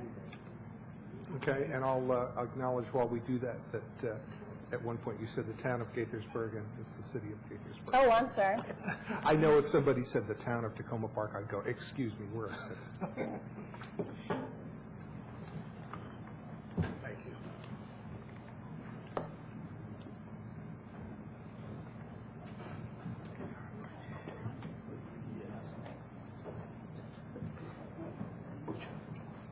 Stay here right by my side.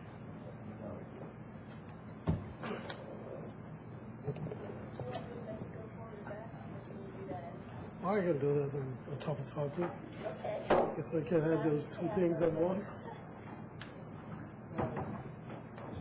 Thank you, ladies and gentlemen. Mr. Mayor. Tonight's the night of inspiration. Thank you very much, Erica, for a great presentation and all inspired. I'm also humbled because there is such a long way to go. I have a very narrow focus in this presentation, and that is just the recent stormwater management, water quality related projects that we have done in the past, say, 2.5 years. Called it low impact stormwater management, and that it looks into non-conventional, non-standard ways of the stormwater management. We did look on the water quality. As Darren mentioned, there has been the department's policy to seek at every opportunity to implement projects that are greener, more responsible environmentally. We have done a few of those in the past few years. I've listed these projects as follows: Forest Park Rain Garden in Cleveland Avenue neighborhood, Rain Garden, which phase one of which has been completed recently this summer, and Spring Park, stream daylighting and creation of a wetland bugs, which I'm sure most of you have been exposed to. Grant Avenue, we created what I call a landscape bioretention basin, completed in October of this year. Comstock Branch had a long-standing bank erosion and stream bed erosion problem, which we solved by providing an imbricated wall, as you see later, and also cross veins in order to stabilize the stream bed. That was our first stream restoration or bank restoration project that we did. Forest Park actually started as a result of Friends of Sligo Creek and the department getting together and forming a partnership, which we call Green Partnership. We provided some financial help, and Friends provided the volunteer work, design, and did the work actually that resulted in 2 rain gardens, which are now in Forest Park, and it solved some erosion problem, some compact soil problem by reducing the velocity of the water. That left-hand side picture was taken in October of last year. It shows that is working and is maintained by the city. The exciting project that we ended we went together with the residents at Cleveland Avenue. During our street renovation, we identified long-standing stormwater problem. And our options were to go the standard conventional route of putting around approximately 1,000 linear feet of pipe, conducting the water through very difficult private drain as well as through the state highway, Pioneer Branch, or coming up with a more environmentally sensitive and friendly project to reduce not only the cost but also the damage that it would have been done to the trees and to the environment. The residents were very cooperative. We actually set a precedent for cooperation between private homeowners and the public. In that, these residents were getting a lot of topsoil and eroded material and intrusion of water into the basement. We came up with the agreement to create a rain garden on one of these properties as the phase one of the project, with a collection trench at the end of the street to infiltrate the water and retain it. Phase one was completed this summer, and we are now working on phase two of that same project, which would include a stormwater chamber and filtration basin at the end of the street.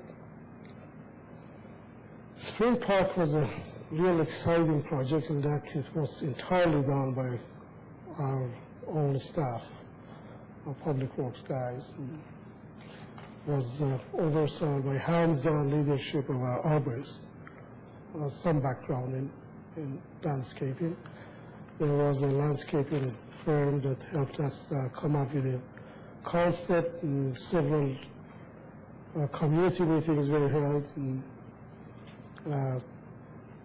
the result was mimicking the nature as it was before the spring, in the Spring Park, were conducted through underground pipe and created wet lawns and icing hazards in the winter. The stream was daylighted, and a mini ecosystem was created, which is now a very good example of what we can do if we were to recreate the way nature does things. So I think that's a great project. During the construction of the sidewalks for the Safe Route to School, the residents and the department identified an opportunity to put together, to create a rainscape of sorts, and create a rain garden in order to filter the water before it hits the stream and reduce the non-source pollution to a certain extent.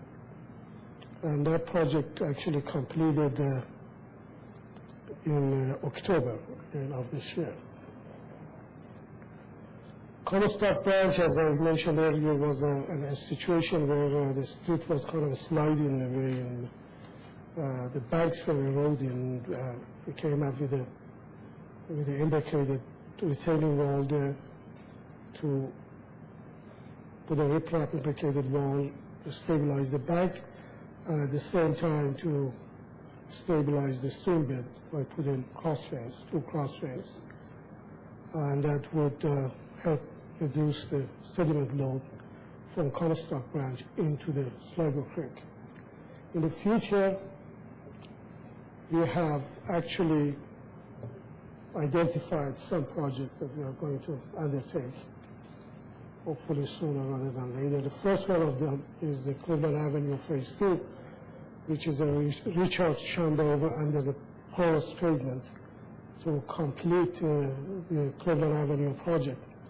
I should mention here that edited out of our slides here, that the Cleveland Avenue would be an innovative stormwater management project that would provide a capacity of storing and treating 100-year events. That means 100-year flood event. A very perfect stormwater management system without putting a lot of pipes in the ground. At the intersection of Buffalo and Albany Avenue, we have a situation where we have an opportunity to, instead of putting pipes in the ground again, create some kind of infiltration chamber and recharge basin for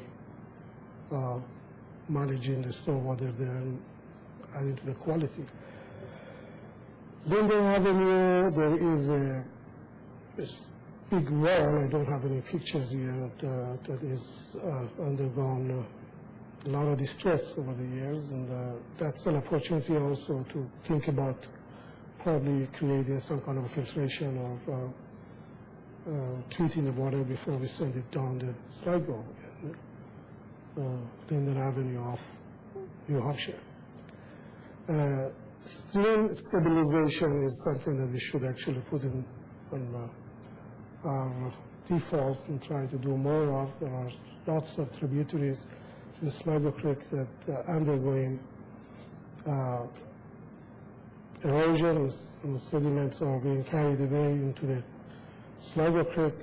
A prime example of that is the branch that comes at the from the New York into the Baltimore Avenue. It goes underground there. We have been mucking out the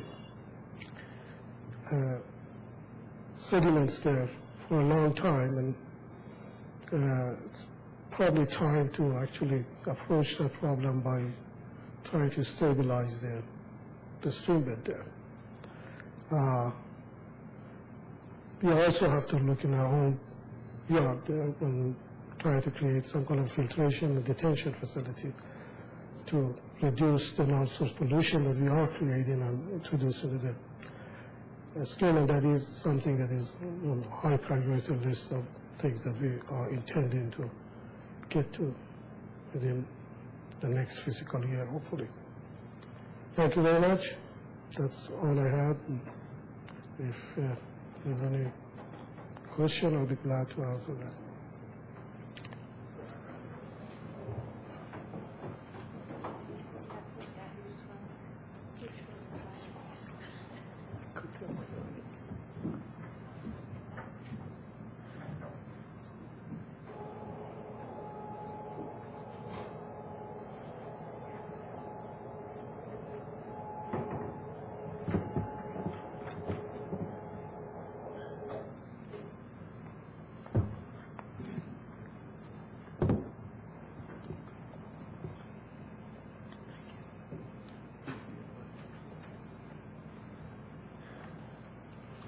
Anybody have any questions?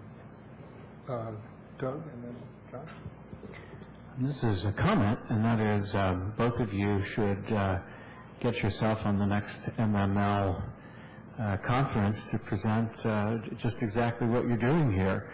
And related to that is, I think, we need to do a better job in conveying to the citizens of Tacoma Park this great approach to stormwater management.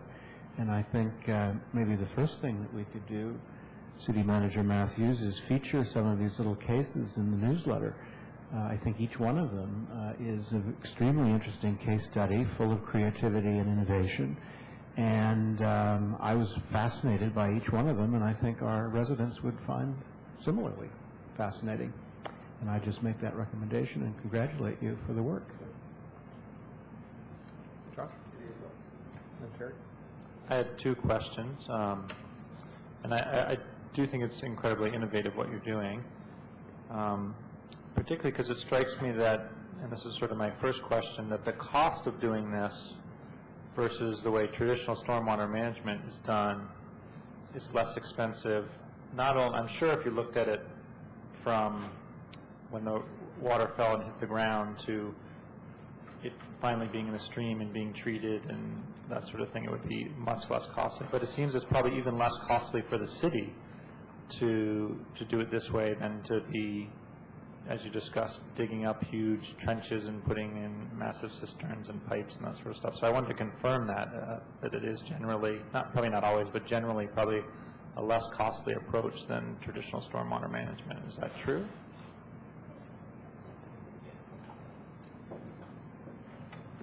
For most part, that's exactly right. The difficulty is that, like any other innovative procedure, there are not many contractors who feel comfortable doing that.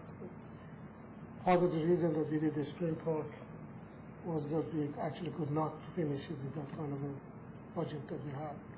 The only way to go was to try to utilize what we had. I had contractors that are traditionally working for us in traditional ways, bringing out all sorts of objections to doing Cleveland Avenue. So I had to actually search for.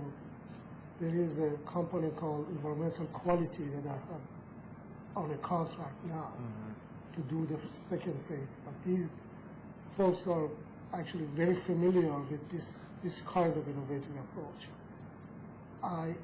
It is becoming more mainstream, if you will. But up till not long ago, we could not find contractors who do that with that kind of a price. So. But just to answer your question, I am convinced that in the long run it is the best approach and also least expensive approach. Great. My second question might be as much to Barb, and I don't know the history of the Stormwater Management Fund and all its details, but just something that struck me, the woman from the city of Gaithersburg brought up was just how they administered and collected the tax using the, I think she called it the county's clean water program, and whether we've looked at that as opposed to we sort of do it in-house. And Yes, about a year ago, the Director of Finance and I met with some county staff members to see if they could basically take our stormwater fee and include it as part of the property tax billing. As part of that discussion, the county staff did mention kind of what they were doing for Gaithersburg. I think the differences in the communities in terms of the type of development, and the county was not flexible. It would basically be adopting their fee. It would basically result in less revenues to the city to try to deal with the backlog of projects that Mr. Killian alluded to. So we're still kind of exploring whether they'd be willing to bill it for us, but under a different program and structure. Thanks. The county doesn't have flexibility? I'm shocked. Terry? Thank you, Mayor Williams. I just had one question that was on, first of all, I appreciate not just the presentation, but also the innovation in these various projects. I think it's really super to see the creative approach to stormwater management that addresses the problem, but also addresses it in an environmentally friendly way. But I was curious about the Comstock Branch project. Was that something the city did ourselves, or did we partner with the county at all on that? Actually, I had a lot of help. I don't want to take the whole credit from park and planning and the fact you had a lot of help. That we have from what we need to do and from design stuff. But we did design it in-house. We did not have any engineering staff designing. We had a contractor who is under contract with park and planning, and that's that, specifically stream restoration. Okay, let me rephrase the question. Did we pay for this whole thing ourselves, or did they help? We paid for the whole thing. Okay. Now, the reason is that the stream has eroded away under our street. Basically, the Comstock Branch is meandering in such a way that it is no longer in the park and planning does not recognize it as being on the other side of the land. That they know it is in our territory. Okay, it seems there are other erosion problems with Comstock Branch that maybe should be addressed. Yes. Will those be Park and Planning's problem or our problem? If they are, that particular one has meandered into our territory, so that was ours. But if there are other it usually is parking plannings to deal with. All right, thank you. And is the city boundary, I assume the city boundary is not defined by the edge of the water there? It's, is it down the middle or over to one side or the other on that part of Mississippi? Or? The city boundary is, like I said, in that particular location where we have the vacated wall, the stream bed has meandered in such a way that it came all the way into the city territory. But usually But elsewhere it is not in the usually the Comstock branch is in the county. in the county territory. Mississippi Avenue is our boundary. Okay. So it was only once it got under the street that it got to us. Good. Can you say any more about Public Works facility?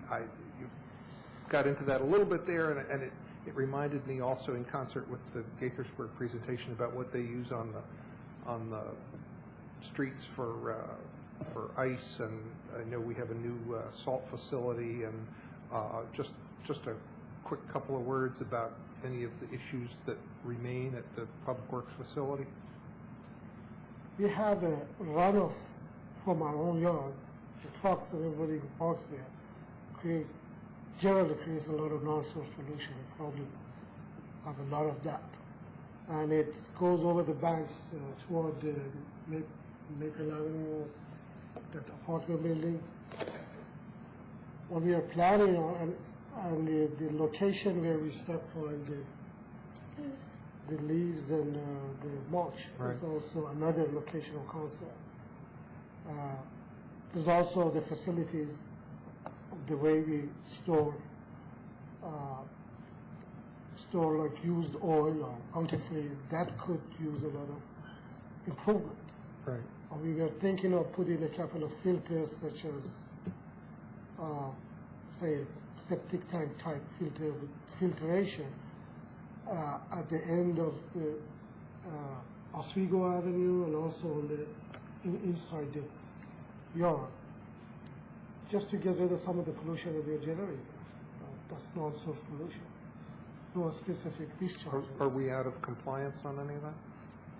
I imagine that we would be. I mean, one of the tasks that we hope will be part of the Public Works facility renovation is a significant grading and addressing the surface issues so that we redirect where surface water is running and channel it towards areas where we can install these filtration devices, which are actually enhanced inlets where they have ground material and plant material within the inlet itself, or they have trash collection receptacles and oil and water separators so that they serve multiple functions. They're filtering the water to remove the debris. They provide settling so that the oil can be separated from the water, and they actually have a filtration media that the water will run through, and then you discharge at the bottom of that so you can regulate the discharge as well as clean it. And so from what Ali has investigated, it seems like those would be ideal in locations where our discharge is heading towards the banks of Sligo Creek. But that has to be partnered with addressing our whole sort of facility pavement issues so that we're focusing and channeling our pavement. Right now we have a lot of settling and regrading that needs to happen just because of the age of the facility and the location of the area. It's reported to be a filled area, so the soils weren't necessarily stable when the facility was constructed. So it's mostly a site issue and a paving issue? It's a component of those, yeah. I mean, there will no doubt be plenty of opportunities. There may be some porous pavement possibilities. There's certainly some downspout and retrofitting, how we discharge from our surfaces in general. But if we can channel our discharge into areas where they go into a settlement basin or a catch basin, and where there's vegetation and where there's filtration, you can actually produce a cleaner product at the end of that. Mm-hmm. Yeah, all it prompted in my mind, and I don't need to get into any details now, but a little better understanding of how much of that is much better tied into a more comprehensive approach to renovating that facility and how much of it is separate from that, how much of it could be done first, knowing that a renovation was coming and not wanting to kind of crush all that you just did, having a little bit better sense of that as you bring forward any proposal that you bring for the facility would be helpful. Yeah. Well, they have to be designed in concert. I'm sure it could be phased, but you sort of have to ultimately have your vision out there before you select the steps. Good. That's helpful. Thanks, Terry. Thank you.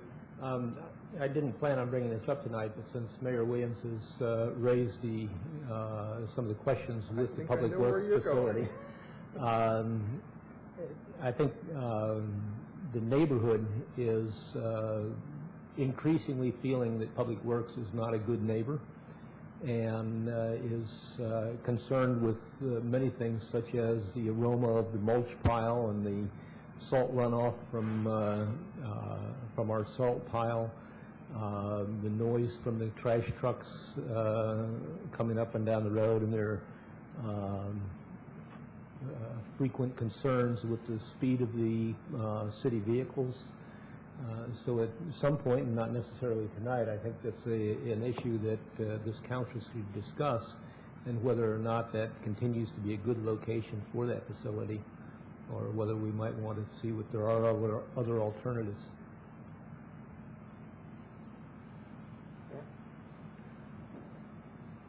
I'm glad that you're bringing up the issue of working on the Public Works facility, as that the stream valley down below there is on park and planning property, and I know they've had concerns with what happens in our property over the years. Whether it's in compliance or not is really, like you say, is not necessarily the issue, but there have been concerns. I was intrigued with the Gaithersburg presentation of the alternative to riprap. I just want to throw that out there. That looked kind of like, that was a neat picture. And the last thing is kind of following up on Doug's comment about putting something in the newsletter. A lot of what you've done is to create rain gardens and dealt with water, runoff water, and there are a lot of homes in Tacoma Park that have runoff problems, and I guess my question is, to what extent can you foresee educating people about how to handle their own rainwater coming off of their own homes, and taking some of the things that you know and sharing them with the public? How can you do that? Let's see, where to start. We too share the enthusiasm for the alternative to riprap and the stream bed restoration, and I'm sure that some of the projects that Ollie will be doing in the future will be using those techniques where you recreate the floodplain out of a stream that's been eroded to a V, and you basically recreate a flattened stream bed so that the water has an opportunity to move out rather than down and erode. So I think you'll be seeing those, and we certainly hope to put those into place in the appropriate projects. We have made an effort to inform through the city newsletter about a number of these projects. Some are a little less exciting and enticing, but we did get quite a few hits on the Spring Park project. That was in the Gazette, that was in the Tacoma Voice, and it was also in the city's newsletter. So we had a pretty good round of promoting that project and being able to put a message out there about what was there. One of the aspects that we'll be following up with this year and perhaps into next, depending on the funding, is the educational component of that. So it won't be forgotten. You'll have signage within the park that basically explains these are native plants, here's why they're here, this is what a bog is, that's what it's for, and it'll explain some of the geology of where that spring comes from and why it's there and why it comes out there. So we'll have a permanent educational component to that project, which will help to educate neighbors and anybody that comes to visit that park. But it has a fascinating history, which is really neat to tap into. On the aspect of how best to share the information and promote and encourage alternative techniques within the residential population of the city, I'm not sure what the best approach is. One thing that we've discussed in-house is the limitations of our staff Ali is our engineer and deals with not only these projects, but also the street restoration projects, the NPDES permits, any kind of grant applications related to water. Soon to be undertaking our flood mitigation grant. So there's numerous projects that absorb all of his time and more. He has had an intern up until recently, so we're looking again for an additional intern to assist making some of those projects possible. So we just currently don't have the people power available to provide the hands-on and the detailed education component.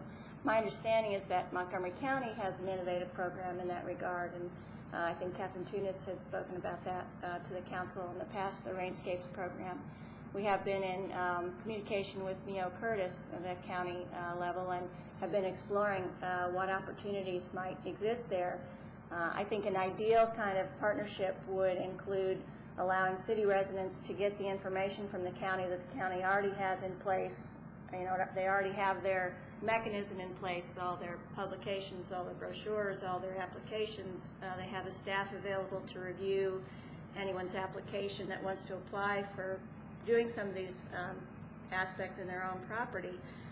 What they won't provide is funding for city residents, because they say they're funded through a separate, city residents don't pay into that fund. So basically we would have to identify a funding source for providing the incentive grants that people would hope to get at the end of that process. You know, why you go through the whole application and thinking process is not only to learn something and improve the water quality on your property, but also to get the financial component of that.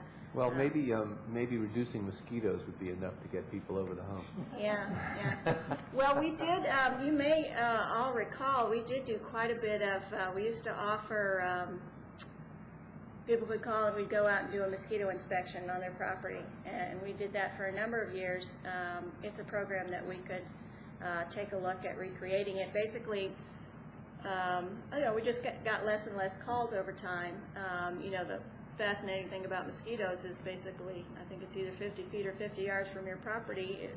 If you've got them, they're within that range. They're being bred within that range around your property. So it is a very localized situation, and one that the solution really exists right there in your roof drains and in your flower pots and in your kid pools and those kind of things. And those are easy corrective actions to take. Doesn't cost a lot of money, and it's easy to go out and walk through the yard with someone and show them where those possibilities are. So we have done those kinds of things in the past.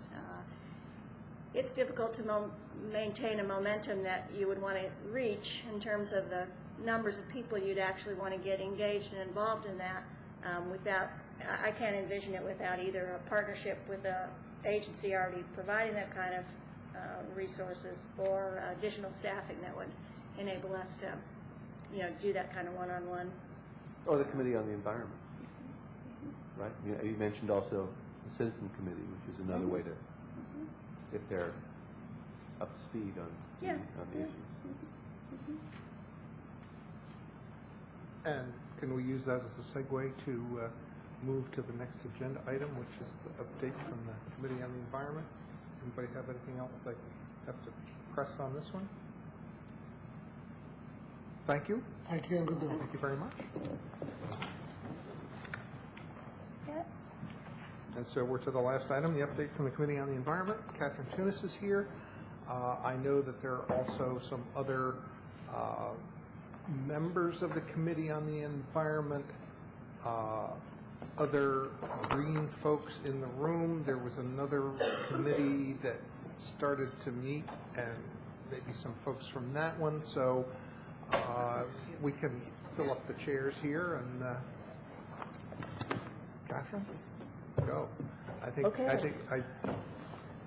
it's a great opportunity to get the update from the committee and kind of think about possibilities for going forward. And I think it's been a little over a year since we've had the last Committee on the Environment update, and I think all of us realize that there are lots of things that we haven't necessarily been paying attention to.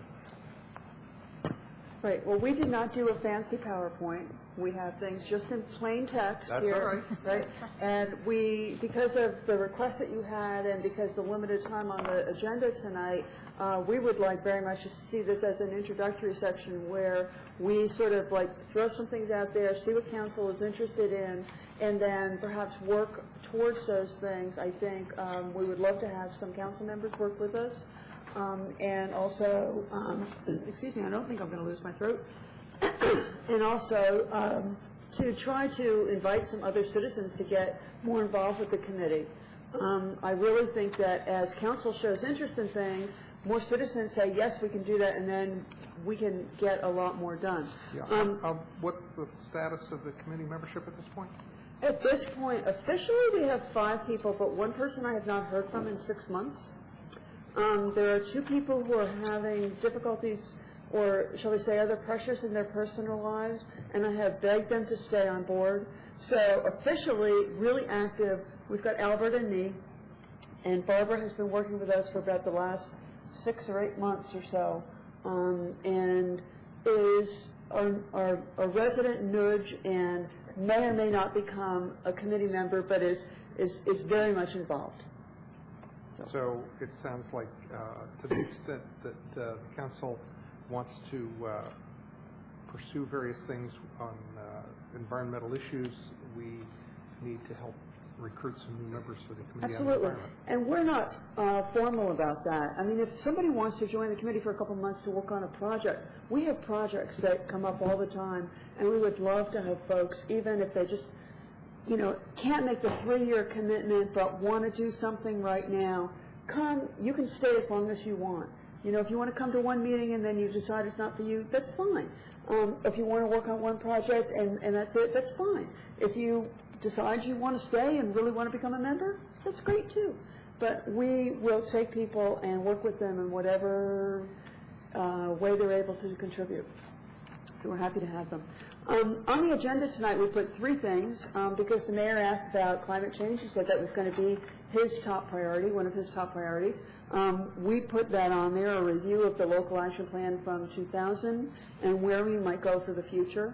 I expect that will take the longest amount of time for our discussion, presentation and discussion. The second one, Daryl sort of did the introduction, is a couple of options for stormwater programs on private property. This may take a little bit longer, less long than the climate change, but a little bit longer than the Mercury Switch. Mercury Switch legislation is something that the council has seen before. This is the 3rd year we're bringing this back to the legislature, and I think that will be probably a limited amount of time discussion tonight, because I'm hoping you'll all support it. Okay, I'm going to try to race through this. You've had the presentation in front of you, so if you have any questions or want to interrupt me, please do so.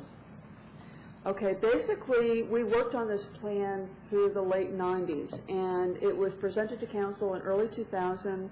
It was passed by resolution. The resolution said they accepted the work of completing this task force, endorsed the goal of reducing Tacoma Park's greenhouse emissions to 80% of the 1990 levels by 2010, and we've only got about 2 years left to go. And they expressed an intention to work toward implementing the plan, and staff were directed to seek funding to support implementation of the action measures proposed in the local action plan. Again, the goal is 80% of what the 1990 emission levels were. We did look at the 1990 levels and the 1995 levels and ran them through the statistical analysis with the help of ICLEI software available at that point in time. There's a list of the recommendations here that I just put in, and then I tried to put in parentheses where I thought we were in terms of implementing, whether we had done anything or not done anything, and what some of the barriers were. We have been working on the energy consumption issues continually, and mostly focusing on what the city's energy consumption is. We had done green lights in this building in the early 1990s and had a 30% reduction of energy use there, and continually trying to reduce things. We could have done a lot more during the renovation of this building. Things kind of got away. We had a little bit of a missed opportunity, but we're always the city, I think, is always trying to do that, and we could do more. And we did have a project or two that were kind of standalone. We had the presentation about the out under the roof around here that my sense was something we could do later. Has any opportunity for that gone away, or is that still? Well, we had gotten some solar money. We got, I think, about $16,000 for a solar demo project, and that money has gone away. There was the opportunity to do a green roof there, and we're going to try to do it on the pea gravel area over here. Again, it's a good start. To do it on an area where you don't have a building underneath of it, where you don't have an enclosed space underneath of it, you're not getting the insulation benefits of a green roof. So you're getting the stormwater benefits, but you're not capturing all of the energy savings benefits of it. So yes, we are making progress, and we are still have opportunities. And I will mention a couple things about this space here if we're going to be thinking about renovating it. Again, we might want to talk about these things more, other than trying to just squeeze it all into 30 minutes. The Municipal Electric Authority, we formed a special task force to work on this, worked on it very hard. People went to the Public Service Commission, who basically did not agree, and there are legislative barriers even to doing municipal aggregation. The city has continually been supporting this every year in the legislature. There are small things that we tried to do. We tried to work with Pepco Energy Services. It was very difficult to get them to focus on what we needed them to do. And to do it in a way that was really feasible for us.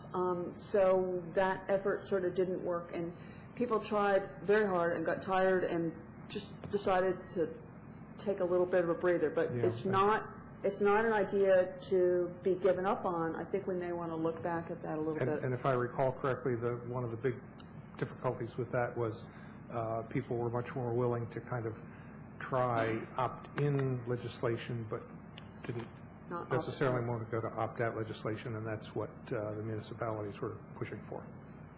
That's what makes it feasible. Yeah. Right. Street lighting was one of the things. There was a legislative barrier to that. I understand that from Darrow that has been removed recently, and that Kensington is starting this, and so the city is watching what they're doing and trying to learn from it.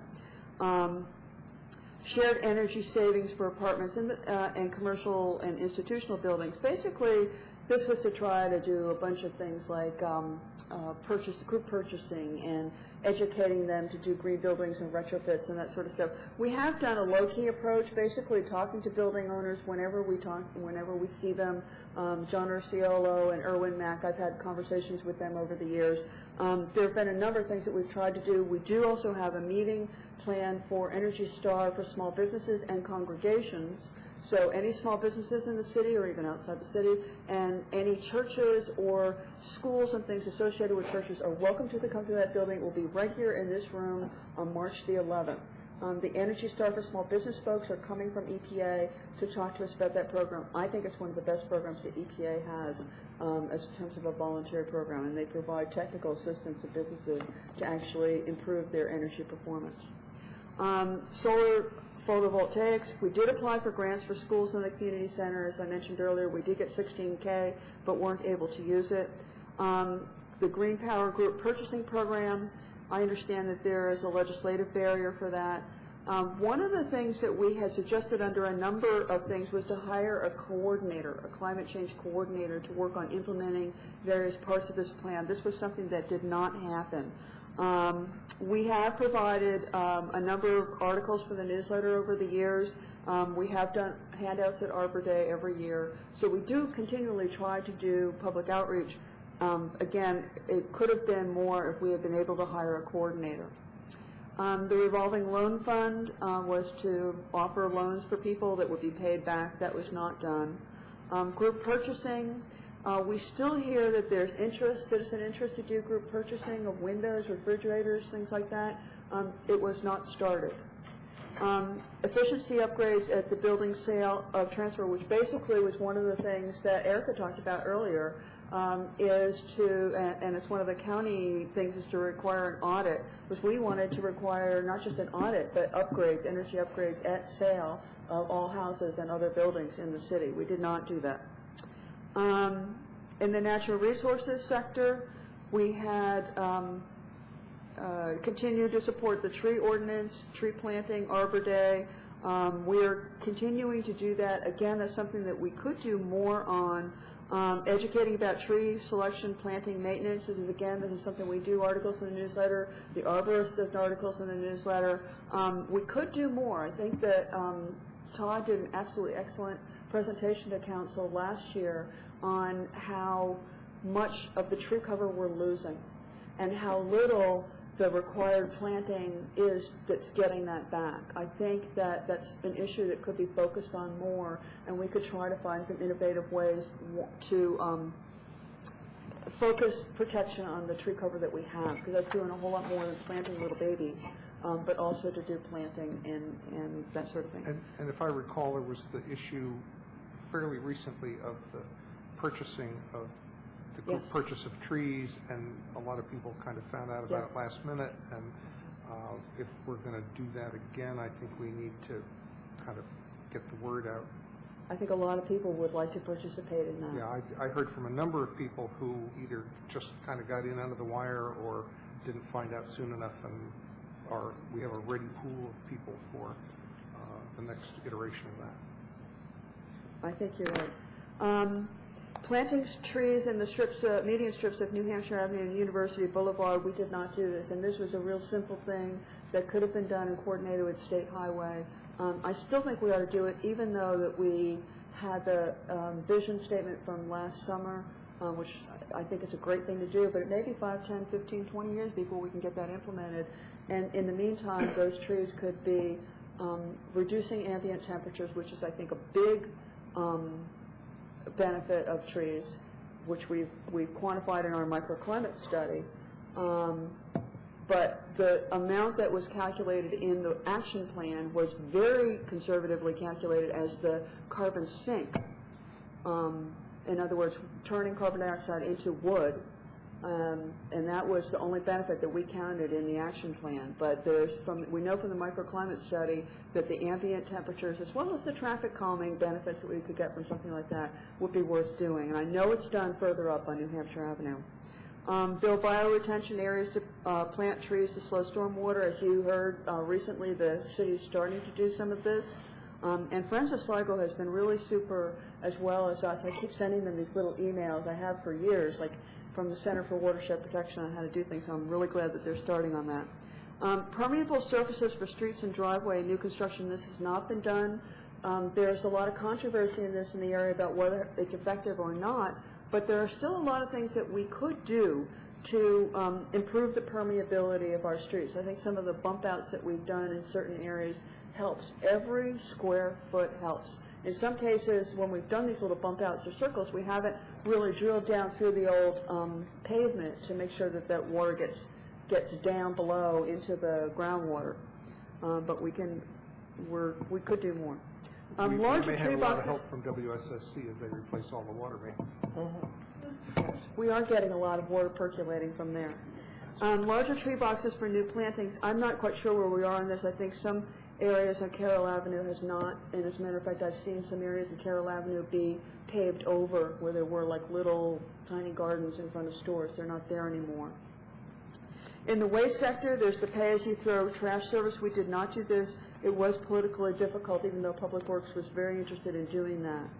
On the other hand, there's some other things that have been instituted since then, not by the city, but FreeCycle.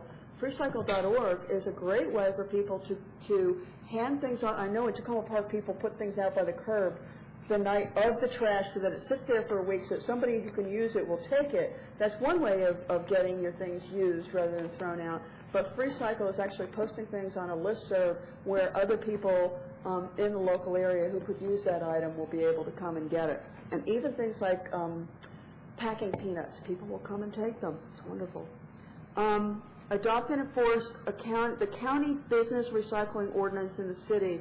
There is an ordinance in the county. We felt that it was not being enforced enough. We thought about adopting that in the city so that we could enforce it more. It was not done. Expand the plastics recycling program. We have made some progress on this, but a lot of things like polystyrene, every time we make an attempt to go out there and find a place to recycle it, we can't do it. Sometimes it's the information that's put out by the Plastics Trade Associations. It's simply not accurate. When we call the places, they're like, I don't know why people are saying that, or I don't know why people are calling me, because that facility is not taking and recycling that. But we are trying to continually do that, and I think Public Works would support that if we can find the market. There has been some progress in cleaning the fleet of vehicles. I think we were going to have at least 10 hybrid vehicles. I don't think we've reached that goal.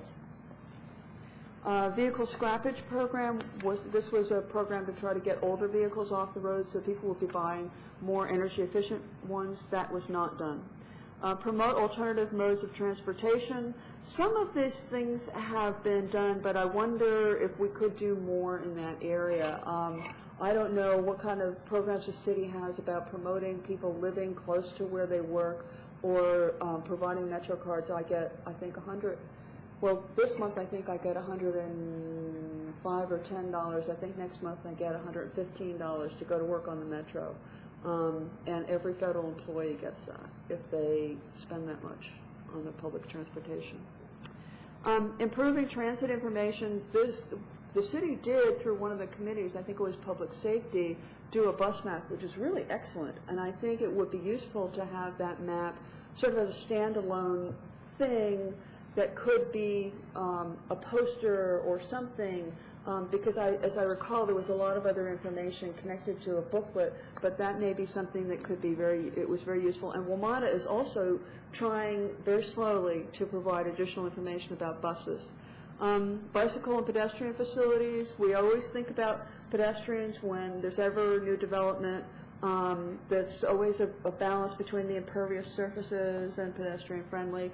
And there have been new bike racks. I understand these bike racks were sitting there for a number of years, but I noticed they've now been installed in Old Town and at the community center. So we are making progress.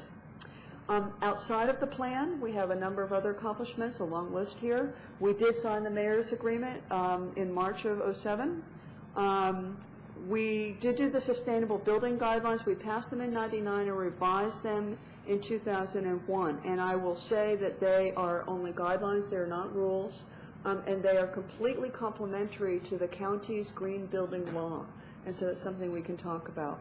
We do participate in the ICLEI, both the Maryland statewide meetings Albert and I have been to, and I think Darrell went to one of the first Maryland meetings, and also Albert went to the national conference this past year, so we are still staying in touch with ICLEI.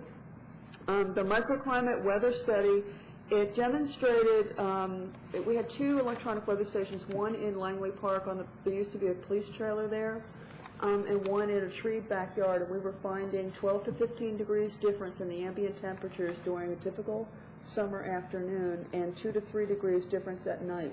So it was a major difference due to the trees, and we could have done more with that data to calculate out what were the benefits in terms of reduced climate and energy usages, but we really just sort of stopped there and said this is such a dramatic change that you really ought to protect those large trees. Regular tree outreach, we do that. As I mentioned about the tree ordinance, we do have it, but unfortunately we are still losing cover year by year. One of the things that, an idea that has come up is that we should be doing mapping of the tree cover on private property. That's one of the projects we would love to do. Again, we may need volunteers to do this. We would be happy, and I'm sure the arborists would also be happy to work with us and with citizens if we could do something like that on a voluntary basis.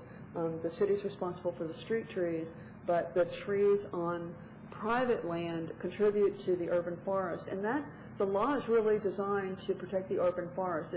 Unfortunately, it's being looked at tree by tree, and we're forgetting to look to protect that whole forest there. We have purchased a number of lands. Both the city has purchased land, and the city has worked with the state and the county to purchase some lands. We do, in some of these areas, they've just been sitting there, which is a good thing, but we could even improve that more by doing some invasive removal and some trash removal in some of these properties. And if we get time, I'm sure citizens would love to have some little nature paths going through there. As I said, we did get the energy efficiency in the city buildings. We are at least getting 5%. I got this number from Daryl. I'm not sure if we're up above the 5% at 10%. There are 3 solar-powered park and path lighting systems. 18% of the vehicles are hybrid or alternative fuels, and that may include the diesel. It may not. I'm not sure. I got this information from Daryl. Okay. I think we're still using the 20% biodiesel in the trucks. I know there was an issue where some of the new trucks, Ford did not want more than 5% of biodiesel in those trucks, and we'd have to talk to the Public Works Director to see how we decided to deal with that. The city has provided support for the Corn Stove Cooperative, and we have some of the Corn Stove people here tonight. The comprehensive weekly curbside recycling, we do collect more than some areas. People do still have to separate it out now. We're not as advanced as Gaithersburg, so they separate out their bottles, cans together, and then the yard waste on Mondays, and the newspapers as well. The drop-off for used motor oil freeze, or antifreeze, excuse me, and compact fluorescent bulbs. The compact fluorescent bulbs, of course, much more energy efficient. They use 1/4 of the energy of an incandescent bulb, but they do have mercury in them, and mercury is incredibly toxic.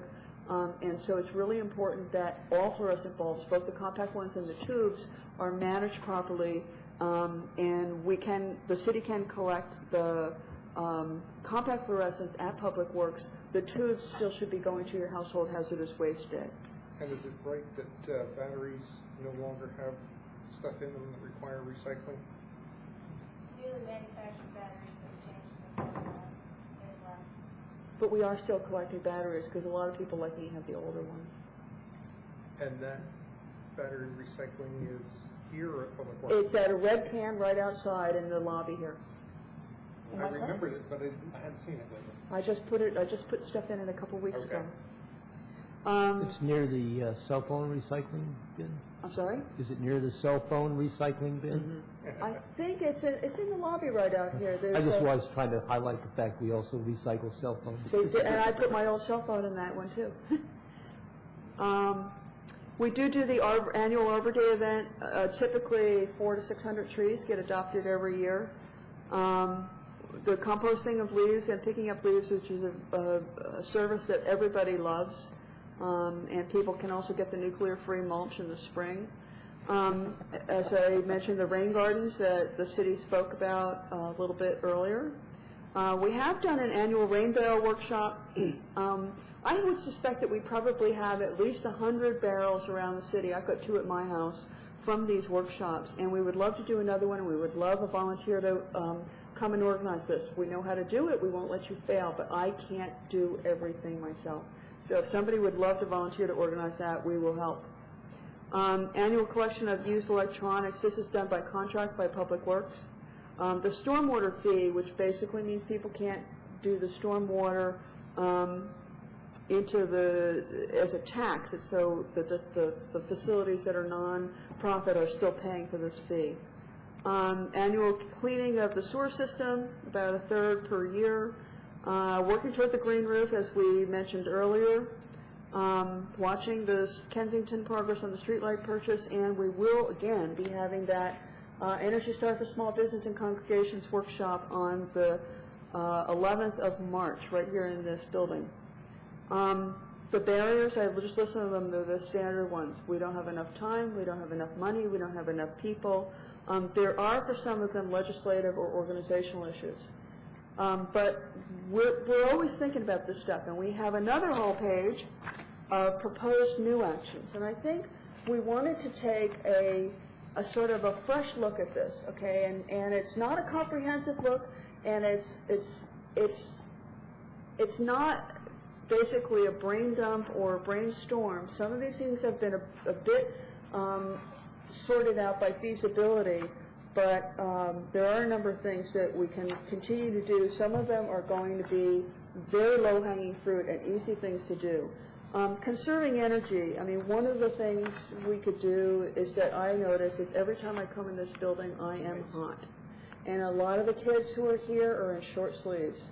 I keep my house at 61 degrees. I'm not sure what the temperature is in here, but we could probably do a little bit better in terms of temperature control. And I know there've been a number of other issues that the city's been working on in terms of doors being stuck open and that kind of thing. So we can continue to work on that. Hire the climate coordinator. This is something that the committee folks and our official nudge have felt was really important. Now, if you wanted to broaden that to be a sustainability coordinator, as you saw from Gaithersburg, when it's one person's job and when they're accountable and when they can keep track of all the little things going on, they'll be able to move things along better than just letting things happen as catch as catch can. Updating the emissions inventory. As you mentioned, this is sort of the basic foundation that we did for the Climate Change Action Plan, and a lot of people are just getting started on their action plans now. The county is in a number of other facilities that are, other cities that are in the Maryland ICLEI network. We would like to do that, and if council would like to do that, we would like to sort of figure out how to do that. We know what the questions are. I think we know who to ask, but we also we had committee members who spent an awful lot of time analyzing that data when it came in. We understand from Public Works that there is nobody available who could analyze that data now, so we would need to figure out what we do with the data if we get it. Hand out the city's green building guidelines to every potential developer. Sometimes this is done, a lot of times it's not. When I talk to people who are interested in doing some renovations or building a building in the city, I say, did you get a copy of the green building guidelines from the city? And they say, no, what are they? And I can't tell you how many times I've emailed them out to people. I think it would be important to make those more accessible. If council would like to, we can update them. They are a bunch of guidelines, but also with links to resources where people can find out more information on the web. And those new resources could always be updated. So again, if that's something the council would like us to do, we could work on that. Practice green building and new construction and renovations. And basically what I was thinking about there, what we're thinking about is that this building or this room where we're thinking about doing some renovations, let's make sure we get the green building stuff there. I was on a pollution prevention call with Indian tribes just this past week, and they were saying that they were saving a lot of money and time by using carpet that is not purchased but rented. I believe it was Interface that they purchased the service from. They would come in, take your old carpet, recycle the carpet. The new carpet is recycled carpet, and it comes in squares so that if part of it gets dirty or worn, they can come in and just replace the squares. You don't have to replace the whole thing. And as I say, you're renting the carpet, so they will take it back at the end. So all of those disposal costs that you typically would need to incur are gone. It's all part of the deal. And they said that as a bonus, it was so much faster to get it installed. They really didn't need to have a lot of downtime. We've had this carpet for 45 years. Well, isn't a problem. Continued participation with ICLEI, National and the Maryland, coordinate and cooperate with the county climate change efforts. One of the things that's been absolutely great is just George Leventhal and some of the other county council members, but I remember George as just being the person who just went out there and has come up with a lot of innovative legislation for the county. And he also has, like the Clean Energy Rewards with George's, some stormwater stuff with George's. George, they saw the county has hired EPA's Energy Star for Small Business chief engineer, got hired away by Montgomery County.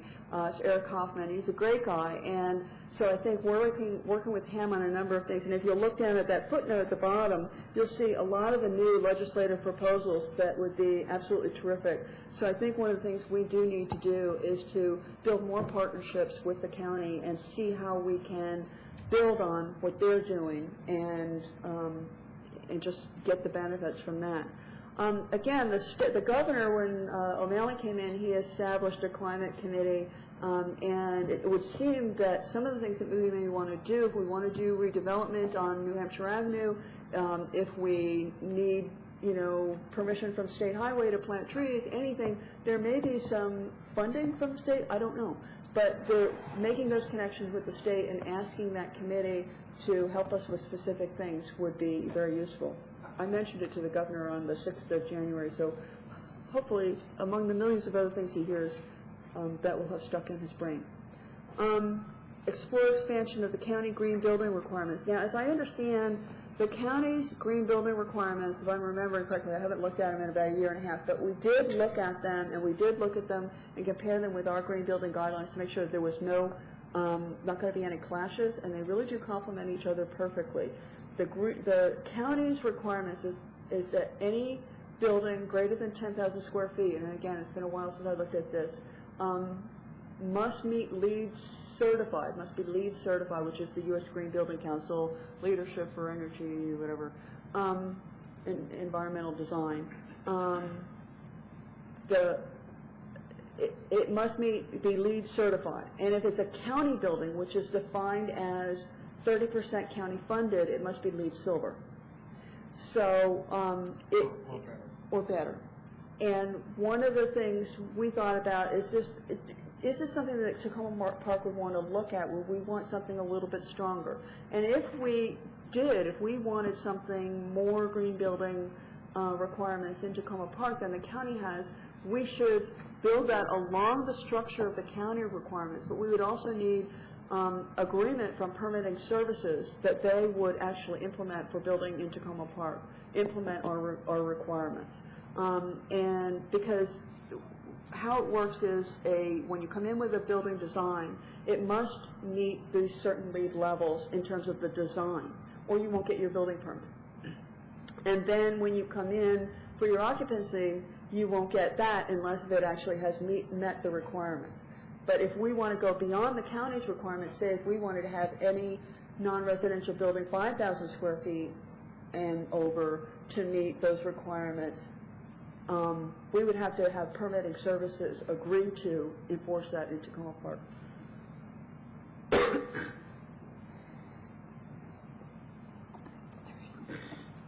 Okay, energy vehicles, we've seen some things about electric cars. That's more, you're still using the energy from somewhere, but there's less climate or CO2 emissions from the electric cars. So we just put a couple there that we had found in the paper. Following up on Green Building Day, there was a lot of momentum that was built up among the citizenry and businesses when we had the Green Building Day. They did a terrific job. We worked with the city last year in doing that, so we don't want to lose that momentum. Facilitate citizen and business actions. Hire a city green building expert. This was something that came out of the it's sort of parallel to our sustainability or climate coordinator, but the citizens group, when they met and did a brainstorming session, they thought they wanted somebody equivalent to the arborist, somebody who has the expertise of the arborist, but that expertise is in green buildings and could consult with people who are thinking about doing green buildings. There could be other things that we could work on too, like facilitating a group purchase of home energy audits. So there's an endless number of things that could be done. Stopping mansionization. This has come up in my neighborhood because a number of very small houses have been tripled in size, and it really changes the character of the neighborhood. But it also really increases the energy use as well as the impervious surface. And so there's problems there, and we may want to think about requirements or how we might work with the county to address that. Again, some people don't want it to be too burdensome because they may want to have some expansion on their house, so we would have to have a citizen discussion to see what would be reasonable. Another option could be working on it with the schools that have a course on weatherization. The high schools need to do community service. I mean, is this something, rather than just having kids play skee-ball or basketball, could they be learning how to caulk around windows and doors and doing that as a neighborhood service and fulfilling part of their community service requirements? Another idea that came from the citizen group or the brainstorming group was a climate tax to fund initiatives. Some of these things you need money to get it started. How are we going to do that? Promote green development in the New Hampshire corridor. The stormwater management requirements. We are doing some innovative things, but we have no stormwater management requirements on private property.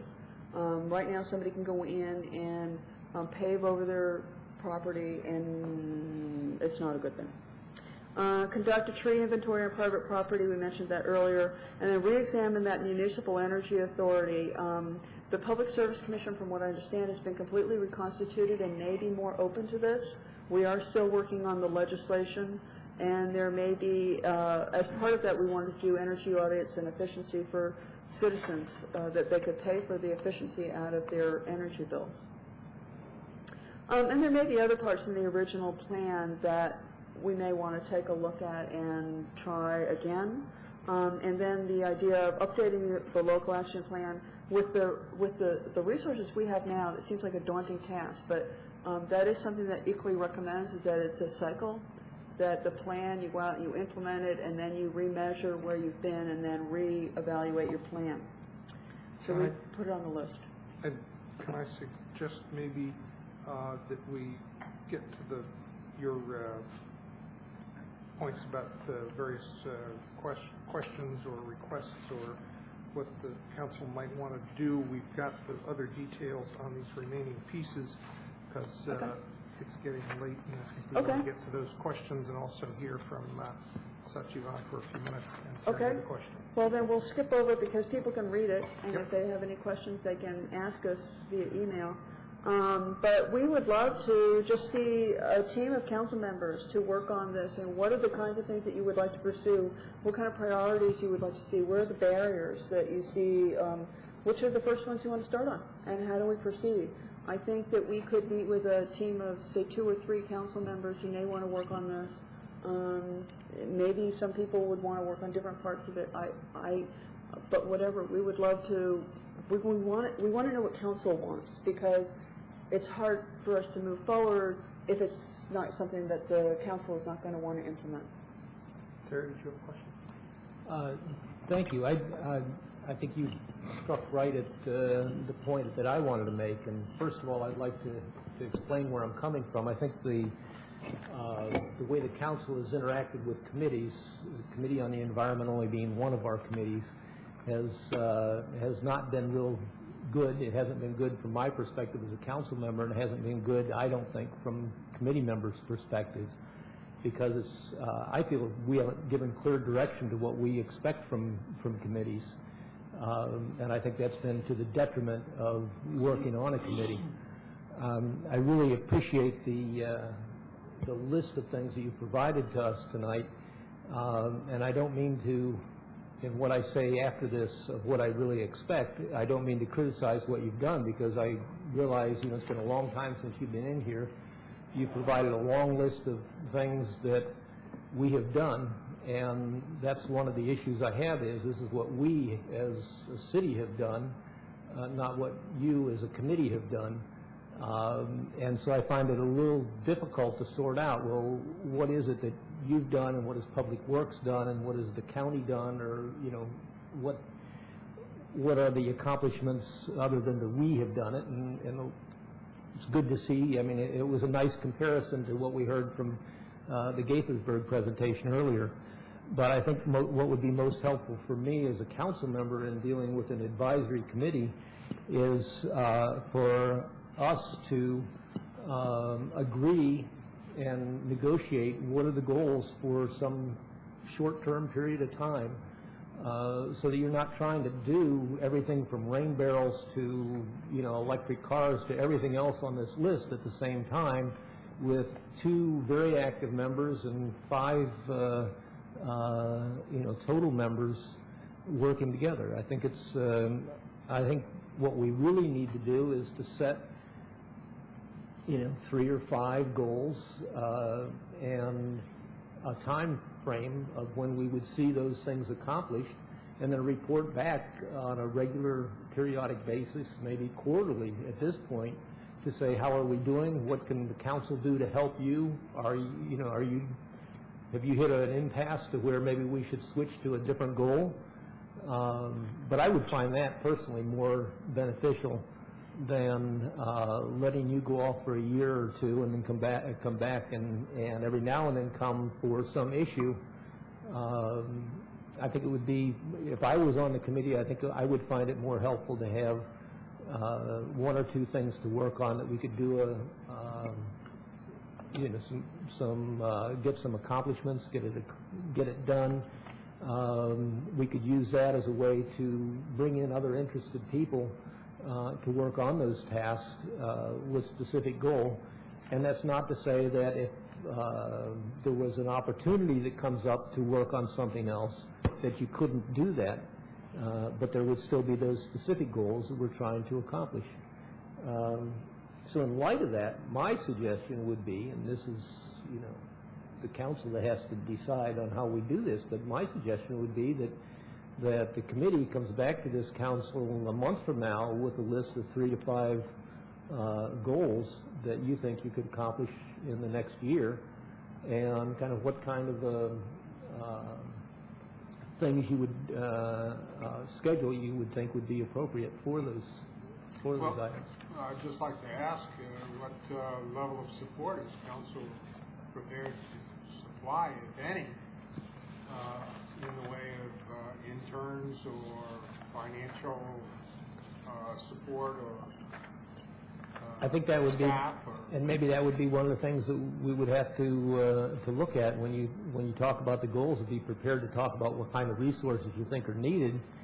But again, I would suggest that as an advisory committee, that doesn't mean you are a to-do-it committee, that you're not a supplement to city staff, but that my view of an advisory committee is that you're coming back with recommendations to this council on where we should be supplying resources to get work done. Well, for example, one of the key items that I'm hearing at least is reevaluating our benchmark of where we are with our CO2 consumption from the municipality residents and businesses. And that's, having been down that path, I can tell you, is a fair amount of work to put that assessment together. And it's beyond the capabilities of volunteers at the level we've got volunteers at this point. So I think it's an important task to, and I would put high on the list, maybe not first, but certainly up there, that we try to do that, just to try to see how far we've slipped and how far we've got to go if we're going to try to reach our goal. And I would suggest that if that's your recommendation when you come back, that the committee be establishing a framework that would be accomplished, and the city council then has to find the resources to make that happen. That resource might be appointment of a volunteer committee to work on that specific task. It might be giving direction during our budget time that that's a goal that we want to accomplish by one of our city departments, but that it's not a responsibility of an advisory committee to actually attain that. Well, as it turned out, on the initial effort, there were 20 volunteers that worked on it, just taking a guess at that number, but it was on that order of magnitude, and all were expert in their own little area of experience. Well, that's to do the whole plan, but to do the inventory, would mostly you and Katie? Yeah. But what I'm saying is that if you have a task like that that's very relatively narrow, that it's going to be easier to attract volunteers to that than a general, we got a committee on the environment and, join us and we're going to work on, 100 different things, and maybe we'll work on this or maybe we'll work on that. That if there are specific goals and specific tasks within that group that are needed, I think it'll be easier to attract the volunteers to do the work. And I also think it'll be easier for the council to decide how much city resources we want to put into it. Okay, fair enough. Are the proposed actions in order of priority? No. They're kind of in order of a little bit of priority, but not general. Maybe that's what Terry's asking. Yeah. Barbara, you had an observation? Yeah, a couple of you don't know, and let me introduce myself. My name is Barbara Beeler, and I was an original member of the Committee on the Environment when it was created, whenever that was. I also ran 1992. I also ran a green business in Tacoma Park called Green Goods. We used to have, like the street festival in the fall, we would have an Earth Day celebration, close the street. I ran several of those. And the local news right now in the committee, I want to be helpful. Who moved away and came back? And I moved away and I came home. And I'm really happy to be back. I came back and read the report and the resolution and was just stunned at the amount of work that was generated in 2000 and the commitment by the council at that point in time to embrace that and to set as the benchmark the reduction of CO2 emissions by 2010 to 80% in 1990 standards, right? I don't believe that was 8 years ago, and we're here now, and I'm just so tickled pink that Mayor Williams has sort of decided to almost start out some of the work for this council for this next couple of years, talking about the environment. I think that there are two issues to take a serious look at. One, which you retained, and I resonate with what you're saying, is sort of, well, what are we going to do? What are the tasks and stuff? I think that it has to be a conversation on the committee side, but there needs to be a conversation also on the council side. I think question one is, do you want to go as a January 2008 forward using the framework of that resolution that was passed in 2000 as the city's work on the environment at this point? Is that the framework you want to continue forward?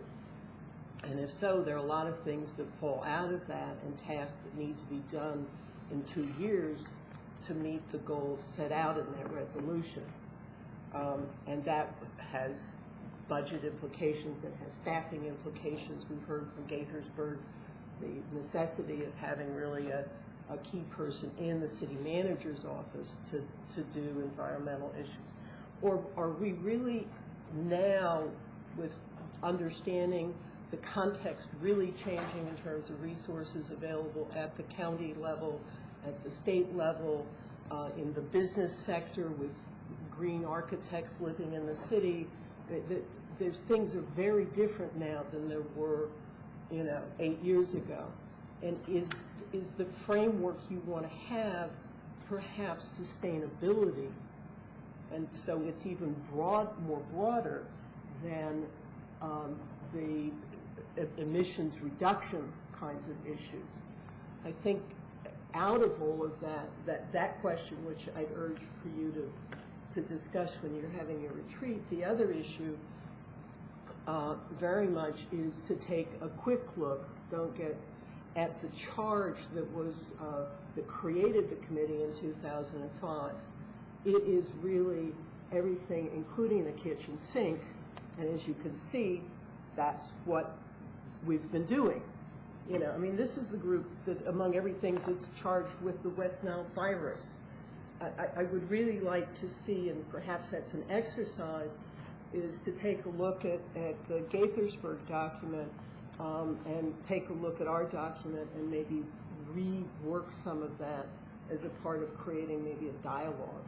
Or maybe the committee should offer, I don't know how that begins, but it feels like there's conversations on both sides, and there's clearly some history, some lack of ongoing communication between the committee and the council in moving forward. But I think as Albert and Catherine both say, you can't do it just in a vacuum. They can't come up with, we'll do these 5 things, or we're going to propose them.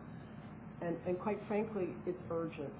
And if it takes us 6 months or a year to come to a list of 5 things we're going to do, then if you really want to do the CO2 emissions reduction, you've only got a year left. What you say resonates with me. Okay. And if I can just add on that, there was one thing that Erica said earlier this evening, and that it's really important in your planning process to measure, to establish measures. Yes. This is something that we do at EPA all the time, and what gets measured gets managed. So I would urge you to, to make those goals measurable. And I should add that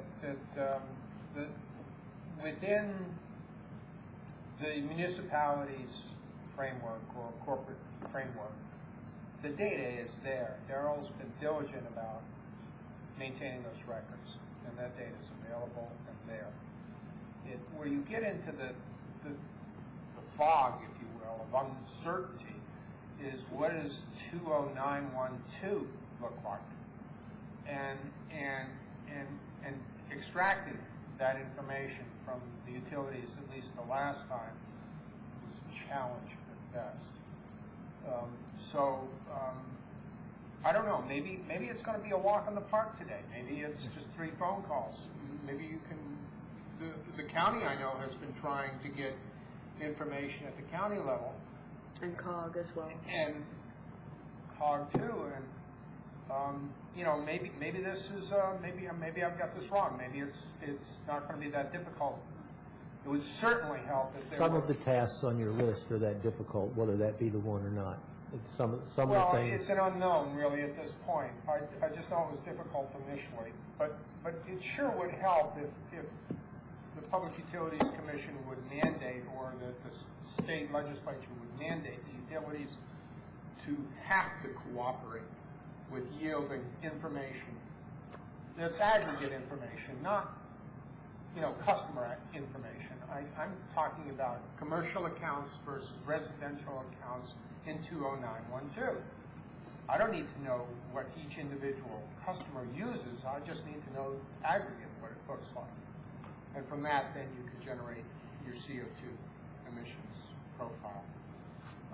But you've got to have the cooperation of the gas company, and then you also have to have the cooperation of the electric utility. Yeah, how many individuals in the town have opted for the wind energy? Yeah, we don't know, but Gaithersburg also doesn't. Yes, right. Finally, that's so short. So Clean Energy Rewards has run out of money for this fiscal year. People should still sign up though, because they have a waiting list. I think we're going to need to come to some kind of conclusion about where we want to leave this tonight, but I want to hear from Sat about. Actually, at this point, I think I should probably just defer. Catherine covered many of the points.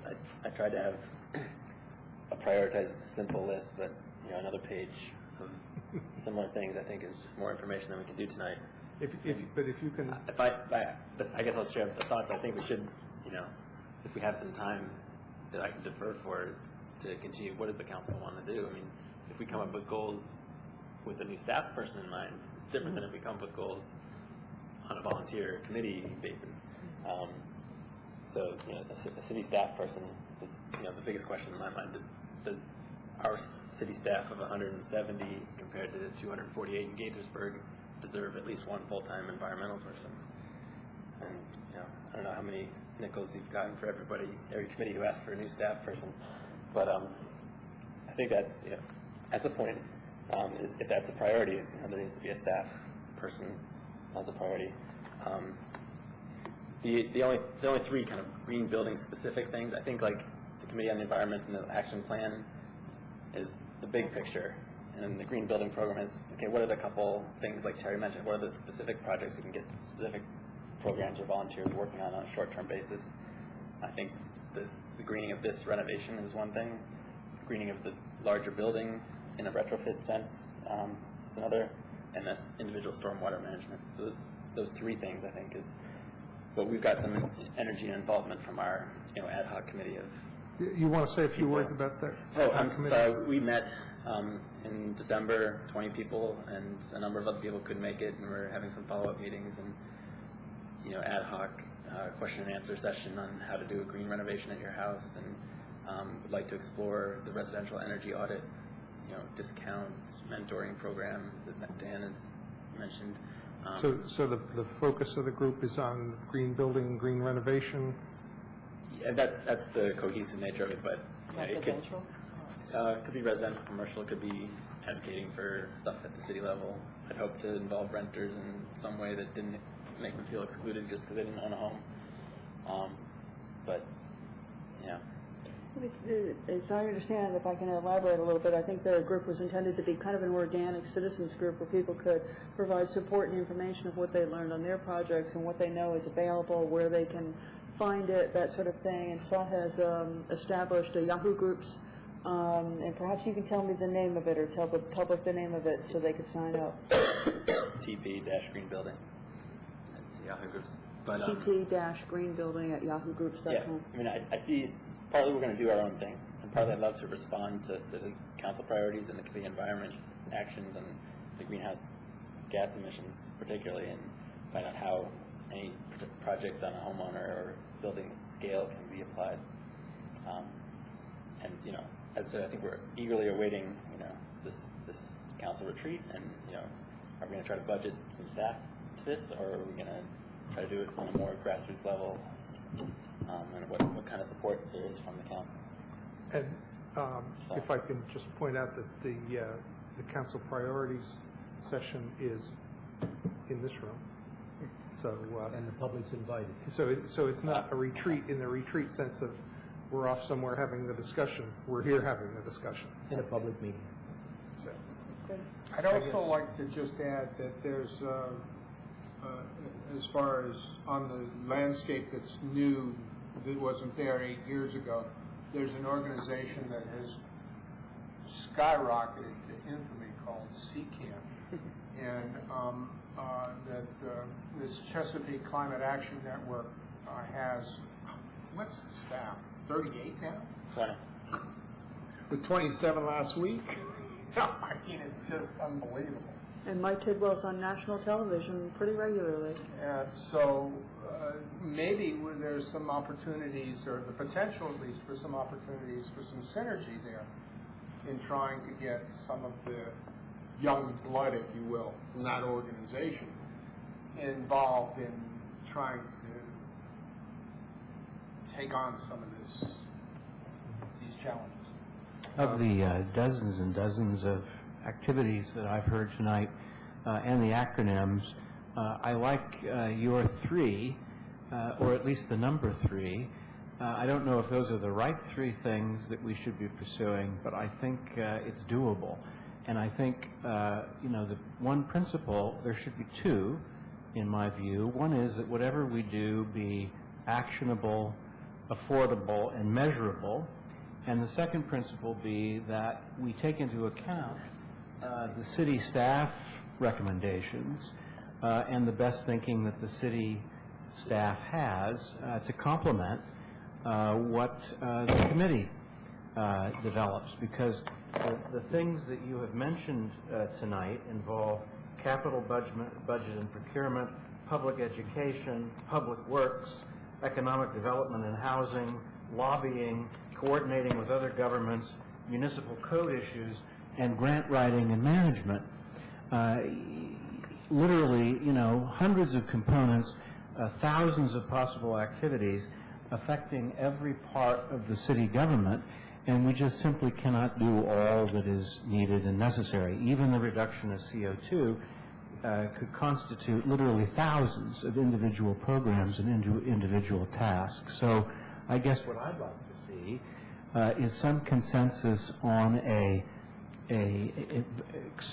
what are the most important things from your view that we ought to be pursuing, given the limitations that we have with 100 city employees, maybe not more than 30 of them at any given time can be allocated for participation in these kind of programs. And then there is you, and then there's your volunteer groups. It's not a whole lot of us to be able to accomplish whatever it is that we want to accomplish over the next couple of years. So I would say, you know, keep it simple and keep it actionable, and let's have your input. Josh?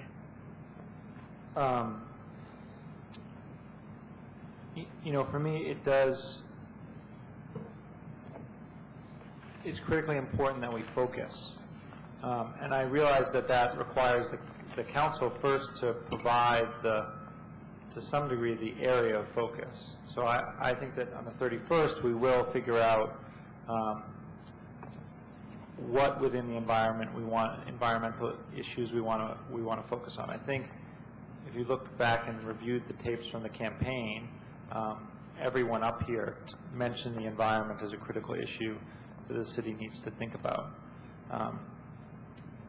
As Doug said, that could go in hundreds of different directions. And so I think as the council, we need to say one or two things. We want to focus on greenhouse gas reductions, or we want to focus on green building. And I realize all of these things are interwoven, but I think we have to put a stake in the ground and say, this is what we want to focus on. And then we're really going to rely on you to say, these are the 5 things that are going to give us the biggest bang for the buck in doing in the next year. And then we need to do those 5 things, and then we need to do the next 5 things. And I think if we get beyond 5, then I think we won't get them done.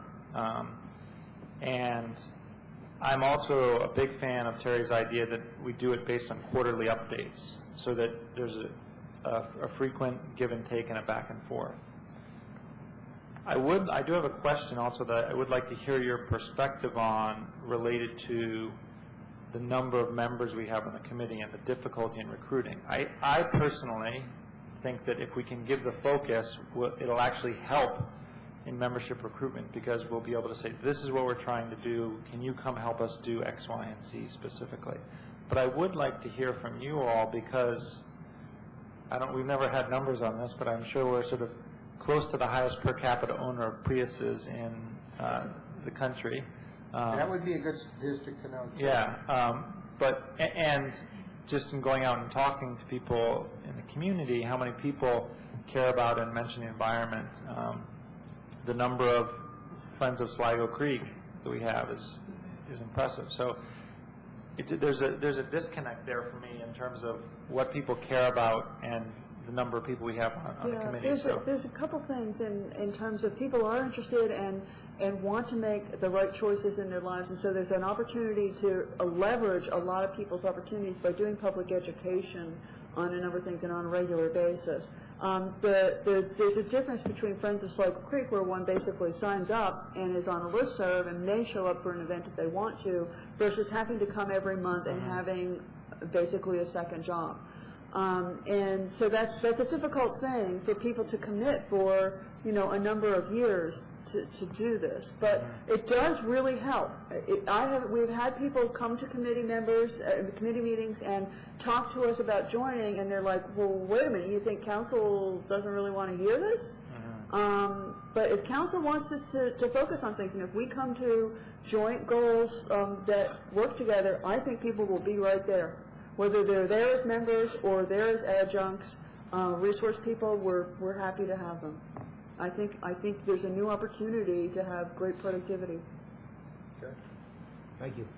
Just 2 quick things to end with. One is I'd like to modify my earlier suggestion. You come back in a month, and from the sounds of things, that it would be nice to know your thoughts on goals for the city on environmental issues, not just on what your committee works on, but what do you think the goals should be that this council should be setting priority when we meet on January 31st for our priorities meeting.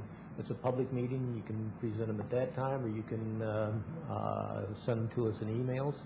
And then my second point is, for all you people at home that are watching this at 11 o'clock at night and are on other committees or interested in city issues, submit your ideas for goals for the environment or goals for any of the other topic areas in the city, which include public safety, pedestrian safety, all the different things, healthcare, everything else that you think this city council should be setting as a priority when we meet on Thursday, January 31st.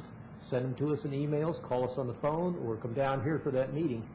Surprise us and fill the room. I'd like to take that another step forward and say that anyone that's out there in the listening audience that has any suggestions on how to reduce greenhouse gas emissions that are economic and straightforward and easy to implement, please bring them forward.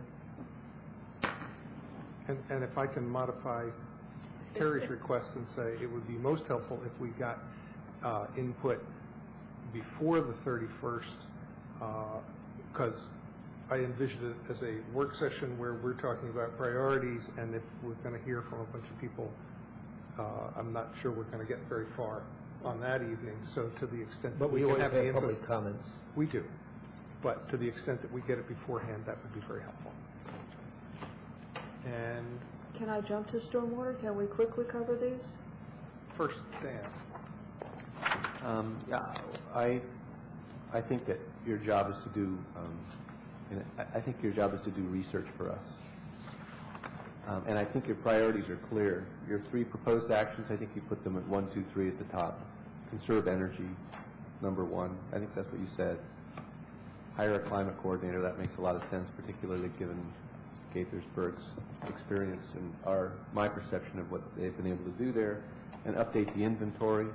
So, but my fear is that you'll get lost in too many details if you don't have clear guidelines. I can run it by you if you want me to, Dan. And So, boil it down. From a kind of a business-like perspective, what I'd like to see as a result of your research is, I think what Josh mentioned, the bang for the buck, the old cliche bang for the buck.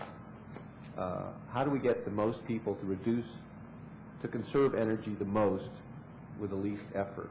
Like, what will it take? Does that mean tightening up everyone's house to a certain extent, or what? That's the kind of results from the research I'd like to see from you guys. If your priorities are different from these first 3, then yeah, reorganize if you can, as they say, by next Thursday, and bring them back. But I'm kind of going with what you put down here. Thank you. And Josh. I want to end on a positive note in the sense that I think I'm very thankful for the effort you guys have put in the years past, and I think we are going to have an exciting new opportunity to really push forward on efforts here in Tacoma Park. And I think, compared to when the committee started to now, awareness is not the issue anymore. Back then, awareness was a huge element of what needed to happen just to make the population aware and convince people that there was an imperative. And I think the nice thing is now, particularly in a place like Tacoma Park, that imperative is there. The education is not required to make people understand that this is a serious issue, potentially the most serious issue we face as a nation. So that I think is very, very exciting, and if we can focus, re-energize, and re-engage people, we'll be able to achieve incredible things. Will we get to our original 2010 goal? Because we're a bit already behind the 8 ball. We may already be there. We don't know. I suspect we're probably not, based on... We just don't know. There have been many, many renovations of apartment buildings. True, we don't know, and I do think we need to have the measurements, don't get me wrong, but I also don't think we should spend a lot... We shouldn't stop, wait for the measurements before we point the cannon. Ready, fire, aim, rather. Yeah. I suspect that that we're probably not quite there where we want to be. My gut tells me we're probably not. And even if we are, keep going. We need to keep going. So. And can we do 1 minute on Mercury Switch legislation, and then we're going to call it an evening? What about the Rainscapes program? Send us something. What? Send us something. Okay. We're wrung out. You can just say yes on the Rainscapes program and yes. Thank you. Okay. Mercury Switch. Focusing. Yes. Good. I will go and I'll talk to Pam Rowe and I will. If you think the Rainscape is we more have important, to focus on the first, goal. and then we decide whether we're doing that. And if this committee doesn't do it, then who picks it up, if anybody else? That goes back to what is the charge by the council for this committee? And if you're going to have us focus and do 3 things, what happens to the other 15 or 20 that won't be done? Would you like to join my staff? Yeah. No, Thank you. she's, I think I probably she's already my staff. Okay, You're right. It's late. 30 seconds and 30 seconds. How about that? 30 seconds. Okay, I'm going to focus on the middle part with the partnering with Rainscapes because I think there's a big opportunity there. Rainscapes program, as Darrell said earlier, they provide technical assistance to homeowners. They do rain barrel workshops as well.